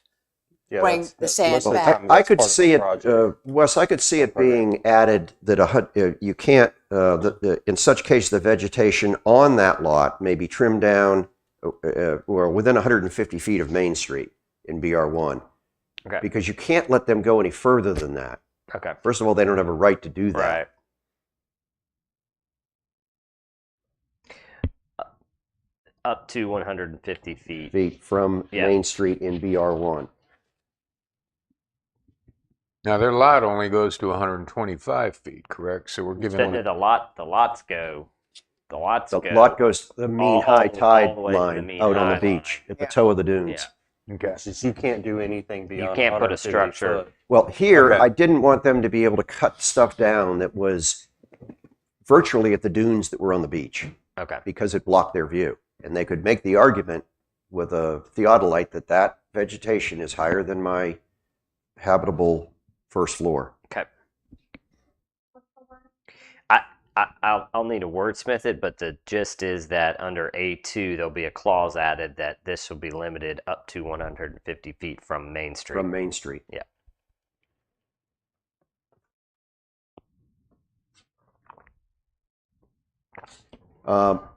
And just a quick question. Should they do this? I mean, what recourse do we have as a town to provide some incentive not to do this? I mean, it'd is be there a subject to fine? Is multiple there a... fines, violations of It, the whole it nine depends yards. on what Yeah. fines we have established in the Yeah. municipal code. Yeah. Yeah. Not to mention you get into some federal agencies that Yeah. deal with this too. Okay. Yeah. That can Yeah. impose a Yeah. whole lot more than we can. Okay, Yeah. good. I All right. don't think you can do that. All right, what's next? Going on to the next page under 3.14 maintenance for docks, piers, and bulkheads, number 3, it says, in no instance shall the owner fail to have the structure demolished, repainted, or removed within 90 days of the issuance of the final notice. I'd be more comfortable if that said 90 days of the original notice. I mean, once we notify somebody of something, let's say this thing goes on and on and on, and we then are saying that, okay, this is your final notice. Mhm. Well, it really should be 90 days from the original notice. Unless legally we have a problem with that notice period, that you have a problem with that notice period. And I would be uncomfortable expanding it to 120 days, but final is final.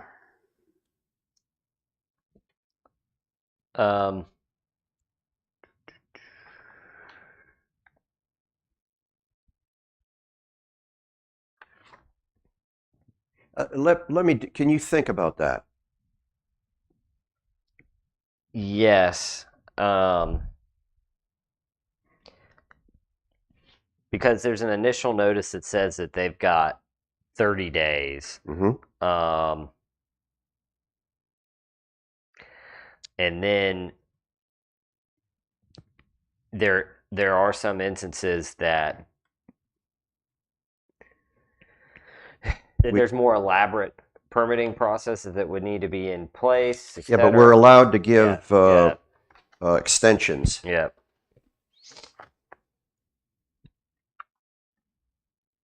I remember when we worked on this. I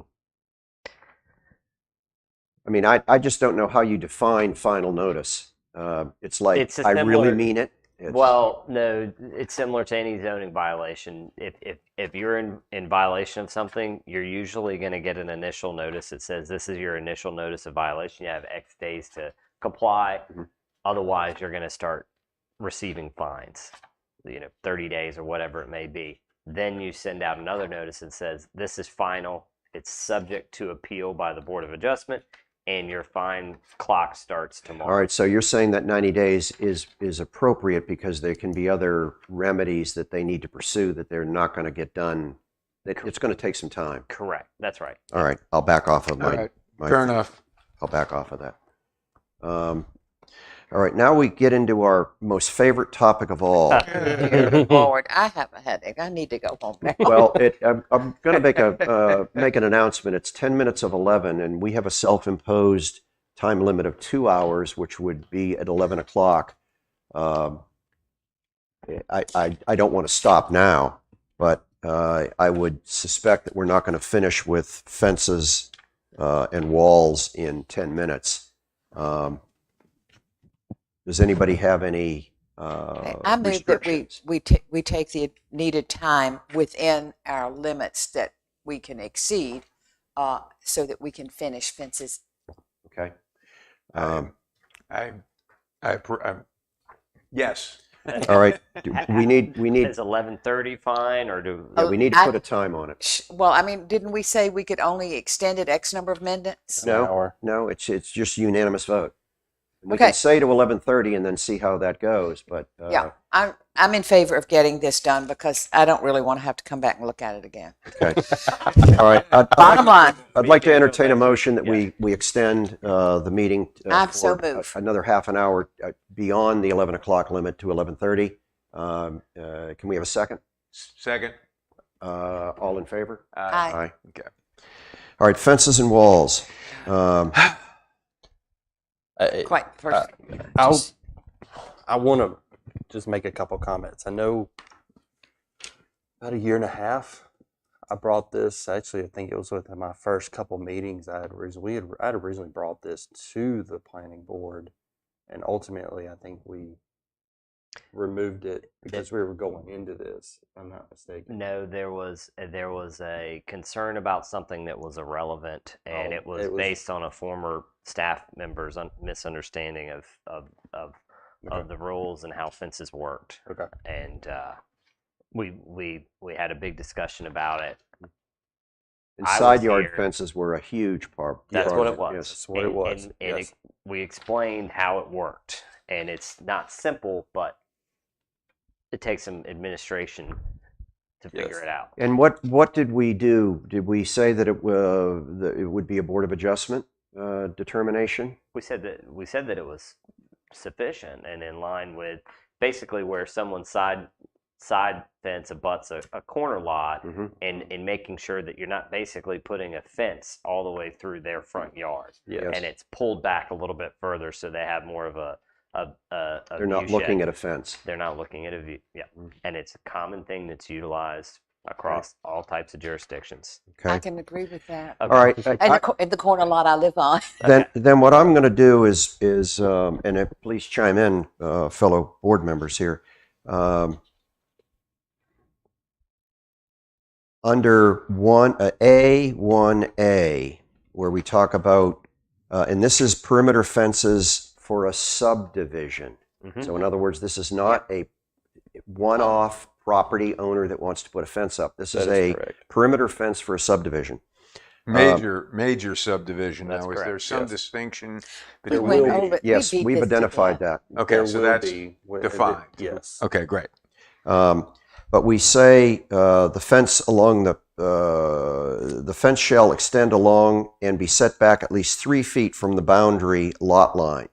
I know that we need room to maintain that fence in a subdivision. If you put it on the property line, then it would be problematic for that subdivision to maintain that fence because they'd have to enter somebody else's property to get at the other side of it. I'll call it the front side of it. Sure. Or the outside of it. 3 feet, though, seems to me to be a lot. I think it would be a burden on the developer that would maybe make the perimeter lots less desirable. Mm-hmm. I don't know what the rest of the planning board thinks, but I think Well, it you know, also, I mean, I think 2 feet, 18 inches is probably enough for a person to go back in there and maintain it. Well, except when they're going to put in new plants, they're going to be small. They're going to get larger. Well, Now, that's if they you- have a plant on the outside of the fence, but you'd have to keep your plants on your property. You want to put plants back there, you'd have to move the fence back closer onto your property. I'm just talking, this is only dealing with a fence being But- built. This is major subdivision. The perimeter fence, I'm thinking of what you see along the road, Mhm. and they get big. The what they plant gets big, which is wonderful because it gives more protection from the people who live inside the fence. well, the other issue too is now you're almost allotting an additional 2 to 3 feet to the property owner that backs up against the perimeter fence, which now the situation you get into is, okay, let's say, for instance, the private property owner wants to put up a fence, okay, which some HOAs prohibit. And it's always been a big issue with the HOAs that people that abut the road should be allowed to put up a fence to protect pets, whatever. So now you'd have a situation where, okay, there's a perimeter fence that the developer puts up.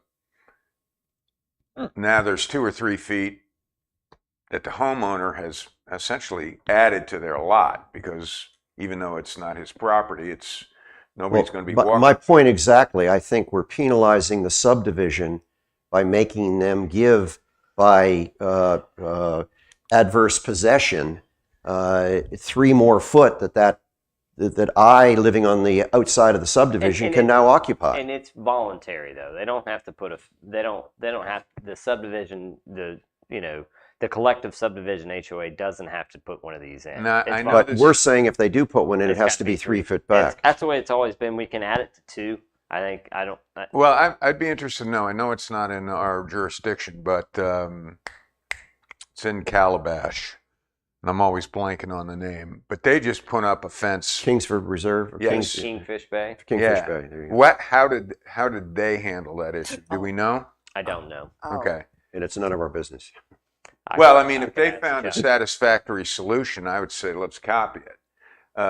They set it back up just off of the utility right away is what they did. Okay, so That's- all right, bad Thanks. idea. All right. Under D1D, 1D, the types of fences. Fences shall be uniform in design and construction, and it says with masonry pillars and fencing. Now, we're not mandating masonry pillars for subdivision fences. I don't No. believe. Okay, But if you're going to put one in, then this is what it needs to be. but if you're going to put any kind of a fence in, it needs to have masonry pillars. If it's one of these perimeter fences, that's what it's specifying. So you couldn't put up one of these plastic. Well, that's what I'm getting to. It says painted or treated wood. I think it should say anodized aluminum, no chain link or plastic, no polymer, excluding plywood or lattice sheets. I don't know that we're. Well, if you look at this and read, I mean, a fence shall be uniform designed and constructed with masonry pillars and fencing of painted, treated wood. Oh, okay. Yeah, okay. Never mind. It's missing a whole bunch of, I think, very favorable options and limiting it to painted or treated wood. So how about if we just took out the just say both sides of the fence shall be equal in construction and appearance, and then you 8 can feet. take out the material, or Well- just say no chain link. Yeah, I don't want chain link. Right. There's also going to be an issue because I don't care what material you use, those fences are going to deteriorate over Yeah. time and need to be maintained. But that's a whole separate. Yeah, and that I think item. that is covered elsewhere. But Okay.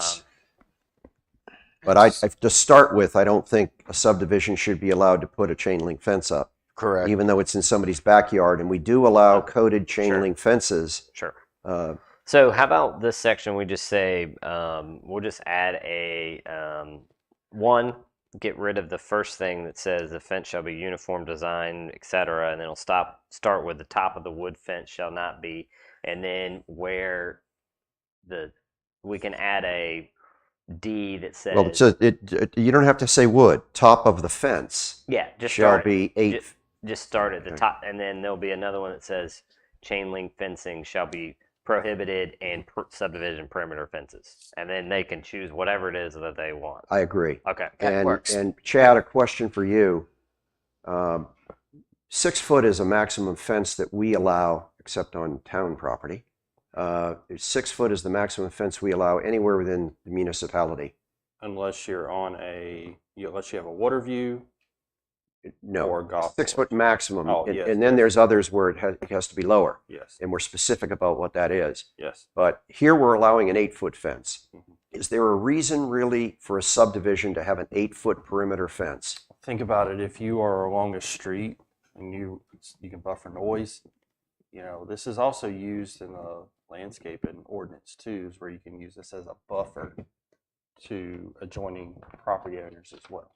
Yeah, but if I owned a home, I'd hate to have, I don't know that I'd be pleased with having an 8 foot plastic fence put up in my backyard Yeah. so that I can't see the subdivision. I'll defer to. Yeah, but I think it's the perimeter fence, so it's blocking you from the road that you enter into. Perimeter doesn't just mean road, it Yeah, means the that's right. perimeter of the whole Oh, subdivision. Yeah. That's true. That's true. With- Okay. Yeah. Now, if you want to say it's allowed on the 8 street is- side, What but do you see across the region? Well, 8 is high. Okay.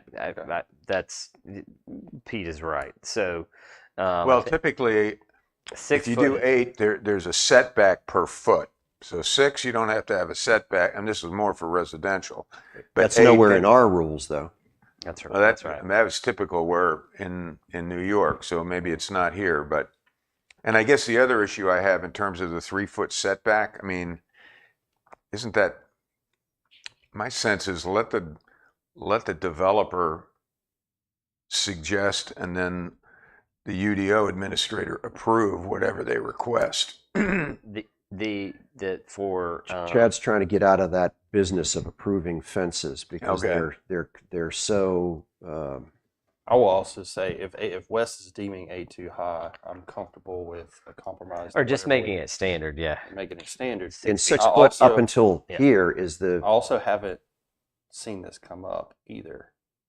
Maybe you do it to 6 foot unless you're along the street, then you can go up to 8 foot. Yeah. I mean, why don't we put it at 6? If someone wants to put in an 8, that is going to be a ungodly expensive Yes. perimeter fence for the subdivision all to right. pay We're for going to if they're change 8 it to all the way 6 around. foot. Yeah. So on page 3.59, Yeah. the top line, we're going to change 8 foot to 6 foot above Yep. natural elevation.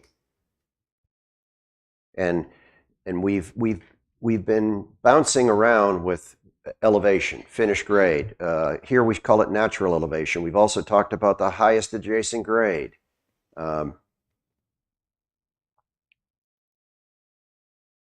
And highest adjacent grade, I believe, has a Well, if definition. if it goes up, they have to adjust the fence, and that's more expense too, to step up your fence or step down your fence or whatever. True.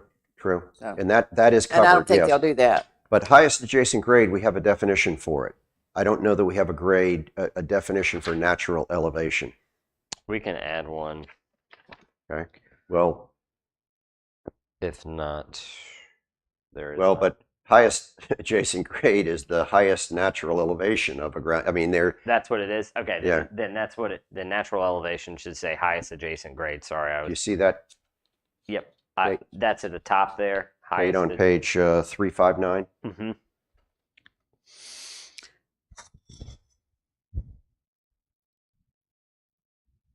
Got it. Okay. And also, I'd strike the wood fence from the on 359 from that top paragraph, right above where A has been stricken. Got it.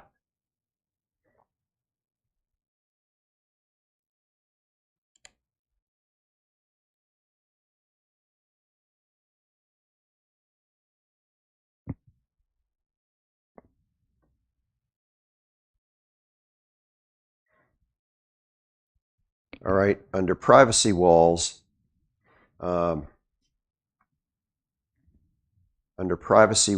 which is 3.15A2, if you go down to C, Charlie, privacy walls shall be placed a minimum of 30 feet behind the required front yard setback.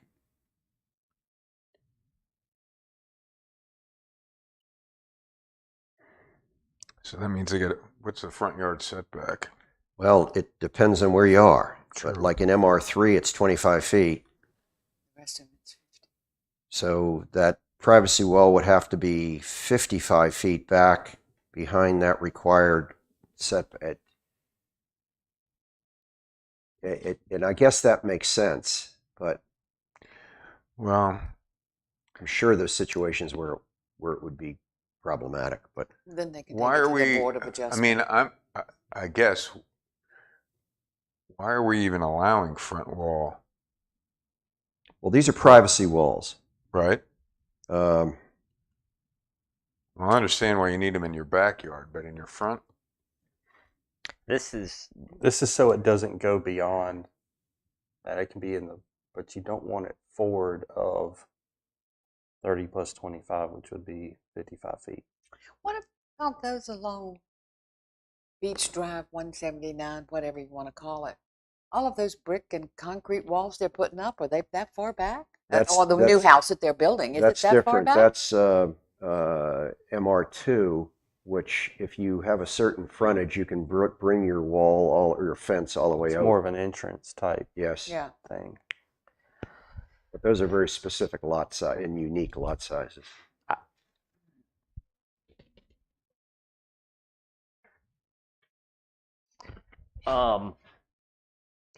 I don't know what the one is on Angel's Trace, but it seems to me that I believe that this is the intent is that this is again on a perimeter. I would consider striking this provision. Okay. Because you have residential standalone fences. Yeah. You have subdivision fences. I'm sure we're going to get into fences for non-residential lots. So Yep. Yes. I don't really, I have not seen this Yep. come up or even Yep. talked Okay. about. To me, it created it was convoluted, and I just couldn't figure out why it was even necessary. So when Kate comes back, we'll tell her we're going to strike C. Yep. 2C. Yep.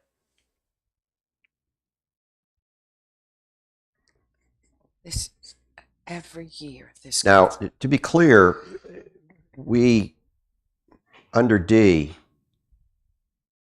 1D, and I'm going back a little bit here. 1D. Under 1D, 315A1D, Mhm. we weren't trying to limit the perimeter fences to painted and treated wood. Correct. We were going to have a number of different things that were in fact allowed. Anything basically but chain link. And lattice sheets or plywood, they're excluded in other locations, in other parts of our existing UDO. I wouldn't want somebody putting up a plywood fence or a plastic lattice fence. Yeah, which is what they did at the one in Calabash. That's a plastic Yeah. fence. Well, yeah, but that's not lattice. That's That's a Vinyl. solid fencing. yeah, Yeah. that's And a a lot vinyl of people fence. are going. And that's have gone that's to a high that. quality fence. And like ours is the wood, whatever you call that, treated Yeah. wood. Alternate board, yeah. I mean, wood is fine. yeah. I wouldn't build. But a it's wood not fence. listed. Here it's not listed Well, we This did is a list it. wall. We said painted or treated wood, but on that my- one, but my not point on is, D. we need to somewhere define what kinds of fences are allowed and what aren't. And the fact that chain link that is coated or galvanized is allowed in some rear lot, private, residential. And I don't have a problem with that. I really don't. The coated ones, I think, can look nice. I don't want them in the front yard. I don't want them, outside in development. But Well, they are allowed in the rear lots now. yeah, they're- so I But those I are don't limited think we to have the 4 right feet? to pick and choose what No, everybody they can be do 6 foot. It as depends on long the as application. it's safe and it's not going to harm anyone. But nowhere do we deal with things like anodized aluminum. And I think that is really a fence of choice. And we also talk in some areas of decorative wrought iron. Nobody is going to pay for a decorative wrought iron fence. I don't care how much money you have when you can have anodized aluminum that lasts every bit as long. But Some people have I'm enough just money, they making the don't care. point that we somewhere in our fence provisions need to be clear as to what kinds of fences are allowed and what kinds are not. So for right now, the change that has been made for the perimeter fences is that this is the fence, not the wall. Is that the only thing that's prohibited is chain link fencing. So if For you, perimeter of a subdivision, for a perimeter of subdivision, yes. otherwise you can do whatever it is that you want. But it was never allowed in our wording here. By putting in types of fencing and excluding chain link, we're adding to the, supplementing what we have here. We've taken out the provision that it had to be constructed with masonry pillars and fencing of painted treated wood. Yes. That right now, by the letter of the ordinance. So now we're opening the door to a host of materials except for chain link fencing. I Yes. don't think that's right. Well, for perimeter of a subdivision, I think it is. You can do any. Well, okay, we keep jumping back and forth, and I get So- confused. so- I'm sorry. It's fine. So you can do basically anything you want except chain link fencing. In the Katie, front yard, Katie, No, on the And the- perimeter. you on left the the perimeter room. of a A neighborhood. development. On the perimeter of a neighborhood. 3.15 All right. A2 C is in Charlie. We removed that. 8. And now we're back to subdivision perimeter walls. Where I have a problem is, and I just installed one of these in my yard, side yard, is these plastic construct fences that are very cheap. Did you have a permit? Yes. And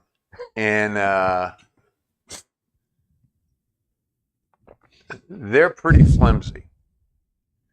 And I don't think, particularly for a subdivision surround, that, they're going to be sufficient.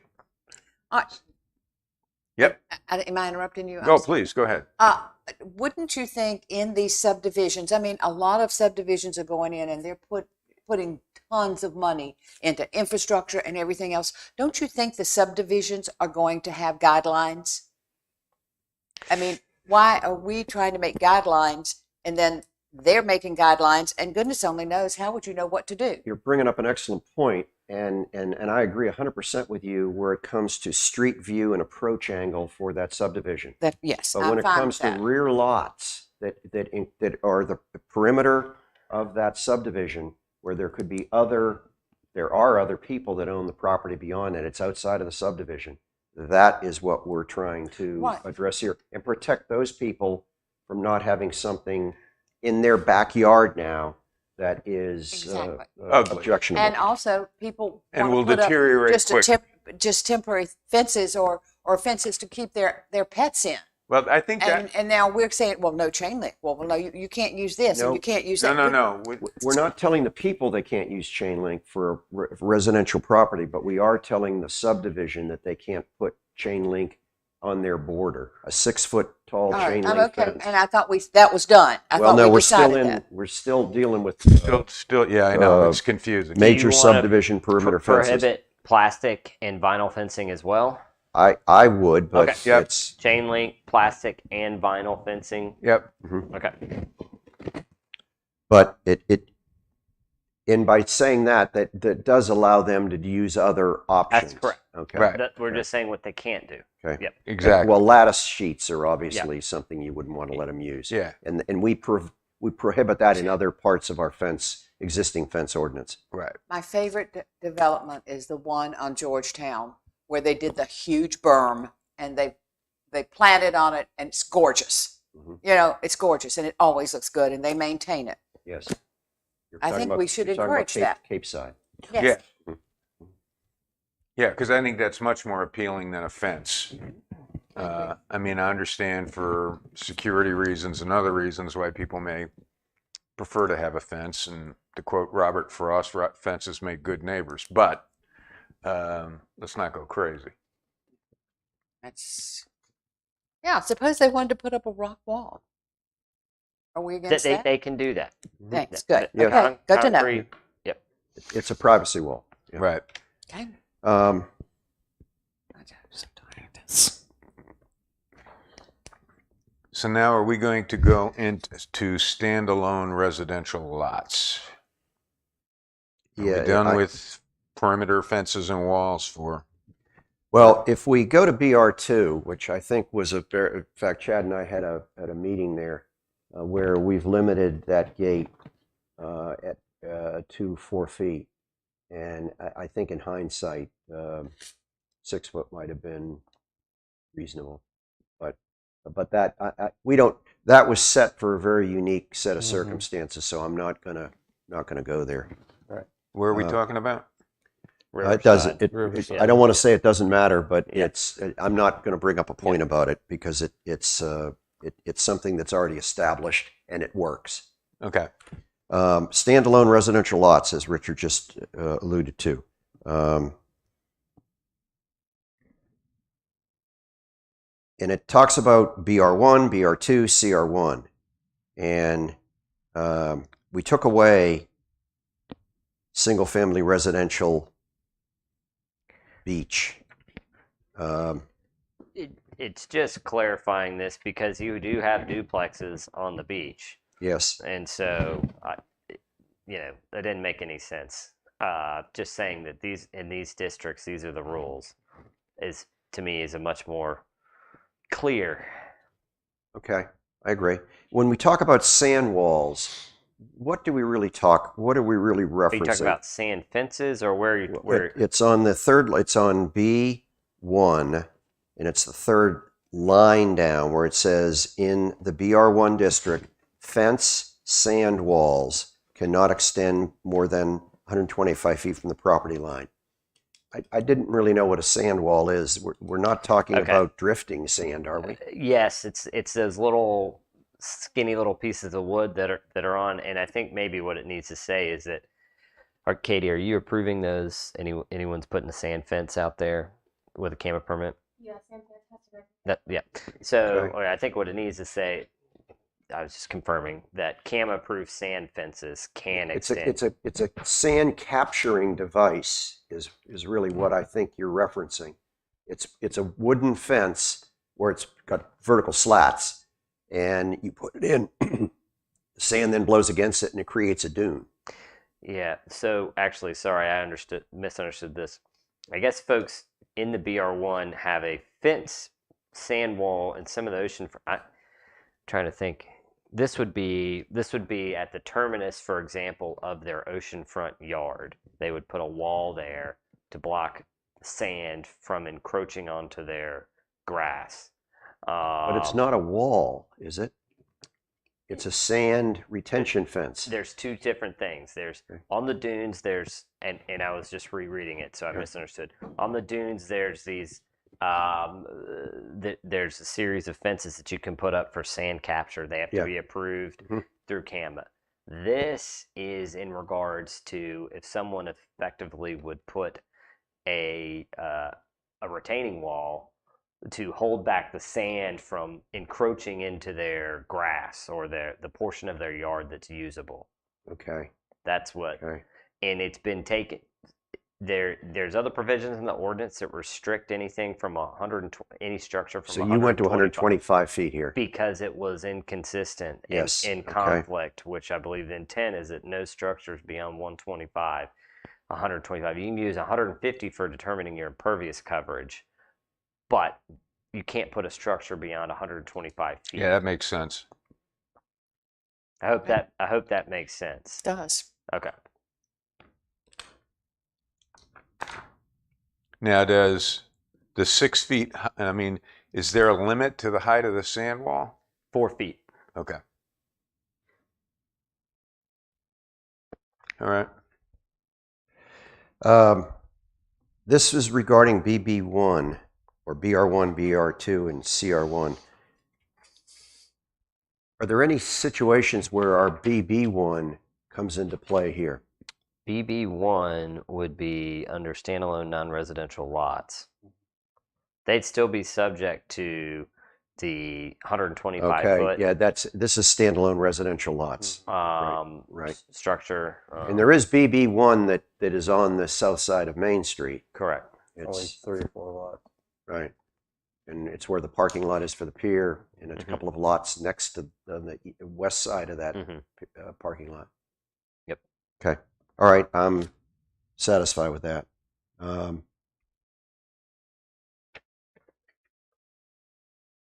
The striking of the finials, Whereas I'm on H. H. 3, yeah. that was a result of the audit process. I don't know where you are. I'm sorry. Page 360. 360. Yeah. Oh. E, F. Below G. F, finials are not. I'm just Oh, curious. okay. Okay. That was just But that's consistency. We've always said that. yeah, just so this would just be a strict fence height, and if Yeah. your finials are higher than You're not counting the You can- finials. Okay, got it. Yeah. All right. well, no, this is saying that Yeah, well, the finial would be allowed to be, so if you have a 4-foot fence, you would be able to install a finial a foot higher than the 4 foot. well, no, this is saying that you're no longer allowed to do that, Correct. so that you would Currently, need, we allow it. Yes. Yes. but when we had the audit process, the planning board recommended that finials not be exempted. So if you put a finial on, the fence has to be lower. Correct. Well, you do need to. Well, Well, is there a every difference fence has between a finial. and a cap? Every metal fence. Yeah. They would be administered as the same thing, but Yeah. you'd have to have a 3-foot fence with a foot high. Whatever it is, the top of the highest point of that fence could not exceed 4 or whatever 6 the height feet. requirement is. Period. Well, if you're putting a fence that has to be 48 inches around a pool and the finials stick up 4 inches because they will, you're going to have to cut them all off. So we can go back to put this back in, which is fine. You see what I mean? Because Yeah. every Yeah. fence is going to be an 8-foot or 10-foot section, and the post at that point is going to be a finial, which just tends And because it has a lateral going into it, and the lateral cannot go in at the very top of the post. There has to be some part of post above it, and I'm fine to put this back in. I'm fine well, maybe it with doesn't need to be a foot though. Yeah. That- Because I mean, on an 8-foot fence. Sybil? go ahead. You're talking. Okay. No, well, you got to think on a non-residential fence, the highest it can be is 6. Right. So I mean, they don't need a 12-inch finial. I mean, on a maximum height, I mean, you have to put a cap on it. Yeah. And that We just cap wanna is going say to 6 exceed inches. 6 feet by 2 to 3 inches. 6 Put inches this sounds back good to in me. and say This, 6 inches. this 12 inches came, I can tell you the history on this Oh, one. boy. Because it's another time discussing fences, and it's before town council, and they're talking about fences and how tile the finial should be, that da da da da da, blah blah blah. And this random member said 12 inches, and I'm going, well, you go down Beach Drive again. Look at those beautiful fences, and they have these gorgeous, lights or finials on them. I don't think you can limit it. I think if you're putting up a 4-foot fence, are you going to put up a 12-inch finial on it? All right, No. are you satisfied with 6 inches? Well, I mean, why do we even have to put a number? Why? I mean, you've got to have a finial on the What do post. you say? We're dealing with an issue that's not a problem. Exactly. Okay. That's So, my opinion. So I'm curious why it got installed there in the first place. It Well, had to be but if you say eliminated. finials will not be counted in the height of the fence, then reasonably you have to put a limit on the finial height, so just put this language back in as it was, allow With- 12 inches, and let's move on. or Yeah. change it to 6 inches, because I agree Okay. with Sybil that you're not going to put a 12-inch So, finial so on. put it 6 inches. Yeah, I think that's sufficient. Okay. I think the average finial, if they want to do something decorative, is about 6 inches. Most finials are just going to be a cap Yeah. that's going to be 2 or 3 inches. Okay. That's just not, All right. not- All right, we're coming on the last section here Please. for the goal line, and we're at C, standalone non-residential lots. In number 1, this is very simple. I think we're not just dealing with fences, but it says non-residential fence may be installed. I'd say a non-residential fence or wall may be installed as part of a buffer strip. I'd add the word wall with fence, because I don't want to discourage walls. Sure. Um, Yep. I'd take vinyl out of 1A. Yeah. And this is where it excludes any type of plywood or lattice sheets, is where I got that other language from. And so that can stay right where it is. Aren't the fences, the small fences that people put out more as decorative or anything, aren't they vinyl? Uh, Do you know what I'm talking about? I'm not talking about the solid vinyl fences. Well, I'm talking about the picket fences. But those are like I have one around my air conditioning unit, which I'm putting in as a screening device. Mhm. That is different than a fence. It's a screening device, and I want the lattice there because my AC unit needs to breathe. I don't want to block the I wind from understand. the heat Yes, exchanger. I understand that. So, but that is not a fence. That is a When you buy it, you're buying a piece of fencing. You're No. putting it, you're not using it as a fence, but it is a piece of fencing. well, Yeah, I buy yeah. lattice work in 4x8 Don't we have sheets. vinyl right here behind the dentist's office? I, I have to go. Just- It's I have wood. to walk It's into it. alternate board wood, because I had my teeth cleaned and I was laying back and I looked at it. Okay. But I don't know that they're going to extend well. That's off topic. Sybil? I say, What in C1D? I know that we removed it from the planning board and gave it to the Board of Adjustment, and I had voted before or suggested before we give it to the UDO administrator, and Chad did not want that to be on his plate. So I guess that's why we're sticking with the Board of Adjustment. Mhm. Yep.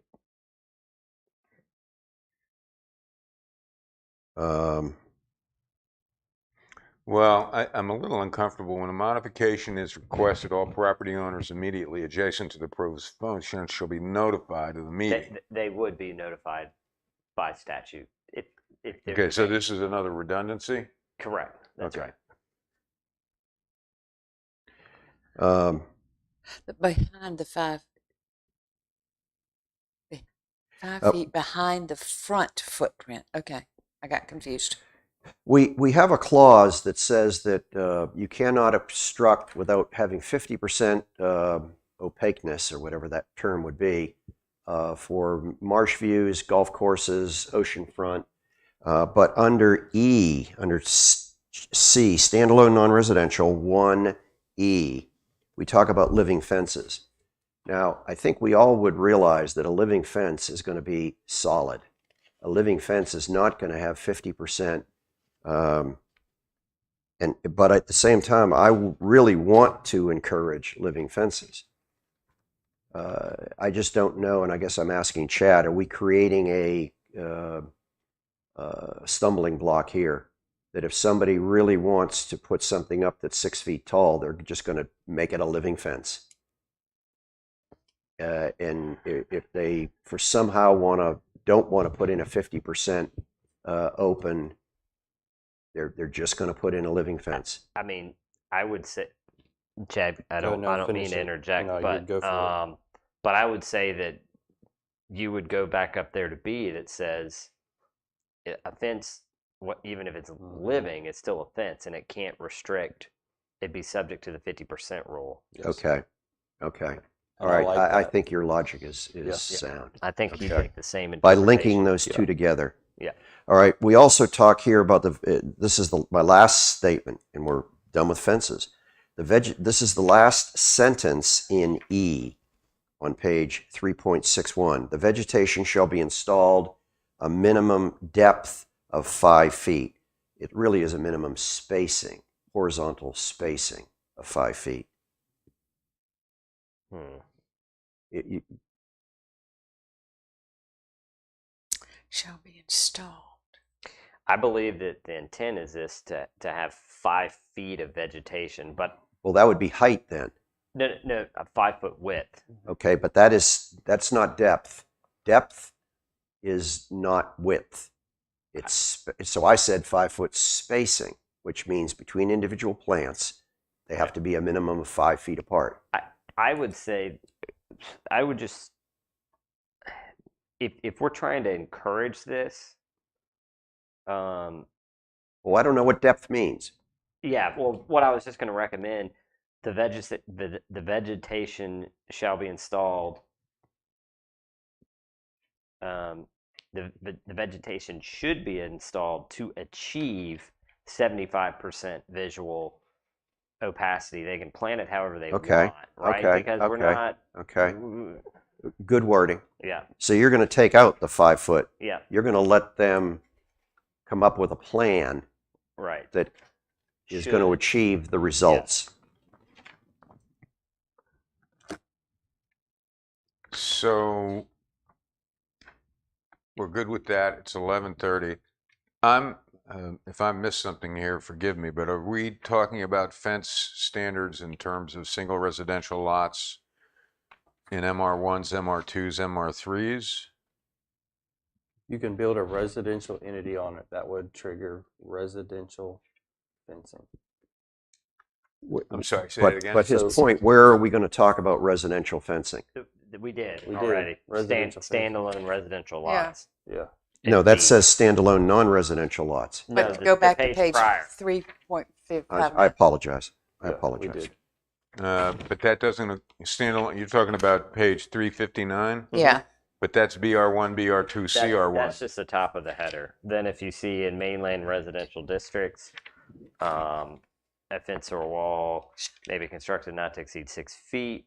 Fence or wall may be constructed on the subject to the following conditions in all zoning districts, etc. And all of the other stuff is applicable. Okay.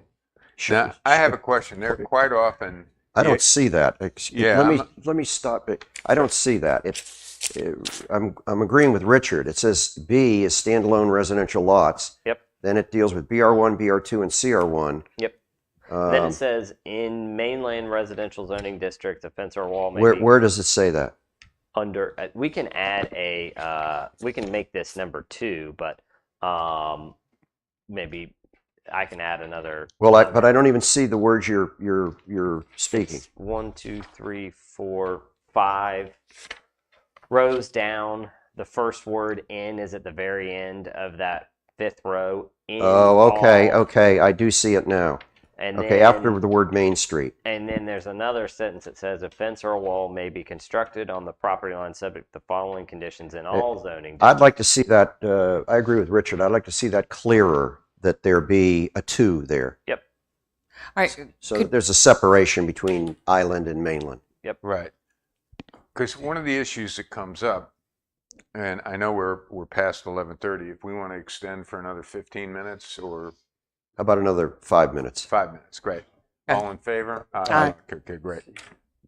You get into a situation where the HOAs have certain fence restrictions Mm-hmm. that are not consistent with. But that's on them. That's up to them. Okay, so If we it- have no. we these are the minimum. HOA can say that you're only allowed to have The a 4-inch. HOAs are below the minimum. Yeah, but an HOA can say you can have a And it- 10-foot fence, and we can say no. That's Okay. correct. Yeah, or they can say. But you're if only I'm- allowed to have a 4-inch fence, and it's got to be built with gold or whatever it is. I mean, yeah. But if I want a 4-foot fence that adheres to this standard, can the HOA prohibit it? Yes. All right, so I have us finishing up at 3.15 fences and walls for today. Today's date is the January meeting. And we Okay, start on 19th. 3.16 for February? Yes, we'll start at 3.16 on February Yes. 5th. Oh, beautiful. Thanks. Oh, God. Thank you very much. Did we make sure I have all of the pages this time? On February, we're going to resume on February 2nd at 3.16. Unless, okay. All right. Your new material that you will get, if I may, or did we already adjourn? No. Okay. Parking is in there, which will include the parking ratios. Landscaping and buffering is in there, which is just remember, landscaping and buffering is when you're installing something on your lot, and then tree preservation is separate of that. That's when there's trees that exist on a lot and you're subject to certain rules about when you can remove them or you can't remove them and what you got to plant back. So I just want to make sure everyone understands the framework there.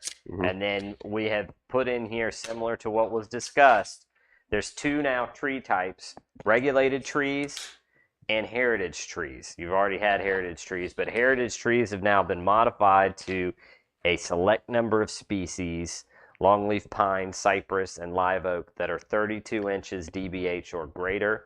And if someone wants to remove those, they need to do so with issuance of a variance by the Board of Adjustment.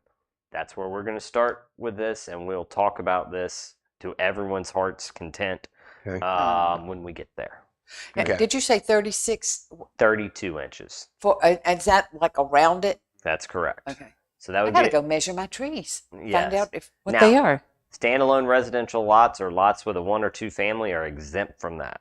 You can still, where you've got an existing residential unit on there, you can still remove a tree without getting a variance. This was more for, But do you need a permit? But you need a you would permit. still need a permit. You Now, still do need you, and I got confused about this when we discussed it before. I'm sorry, I'm changing subjects, but if you have a tree damaged by a hurricane, like half of it's cracked over, I have to get a permit to take the rest of it down? So I did add, there has been an exception that was put into here that allows the UDO administrator to waive the requirements for a tree removal permit during a town declared state of emergency. Okay. And or if there's immediate danger to the public health, safety, or welfare, or See, cause. that's what I'm thinking. I want to get it down as quickly as possible. If it's in the road, that kind of thing. But in fact, And we can talk Okay. about that. Maybe it Okay. needs to be the town administrator. I don't know. But anyways, I'm sure we'll talk at length about all of this when we get there. And elements in an HOA that supersede what we're going to create would still stand. Absolutely. Okay. what's today? The 19th? Today is the 19th, yes. All right. Okay. I just need to look at a date here. Now, I just thought of something.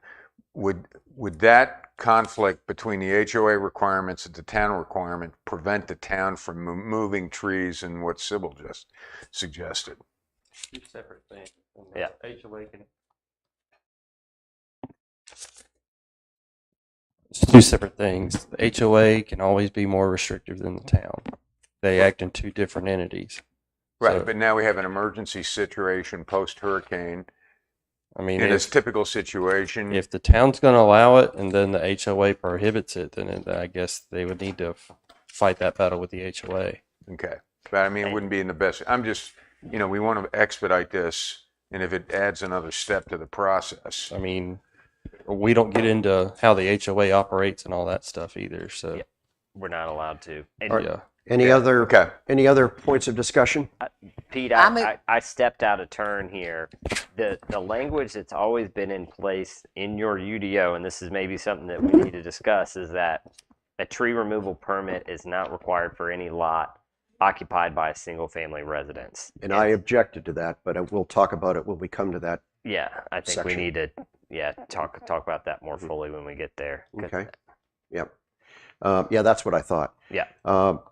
We're down to the point where we are open to public comments, but seeing that we don't have anybody in the audience, does anybody on planning board have any final discussion points to talk about No. today? No, but I move that we adjourn. Okay, before we adjourn, we'll make note that our next meeting is to discuss the UDO revisions audit is on Thursday, February 2nd, 2023, here in council chambers. I second. Second motion, okay, meeting adjourned. Thank you, everybody. Thanks, everybody. Richard.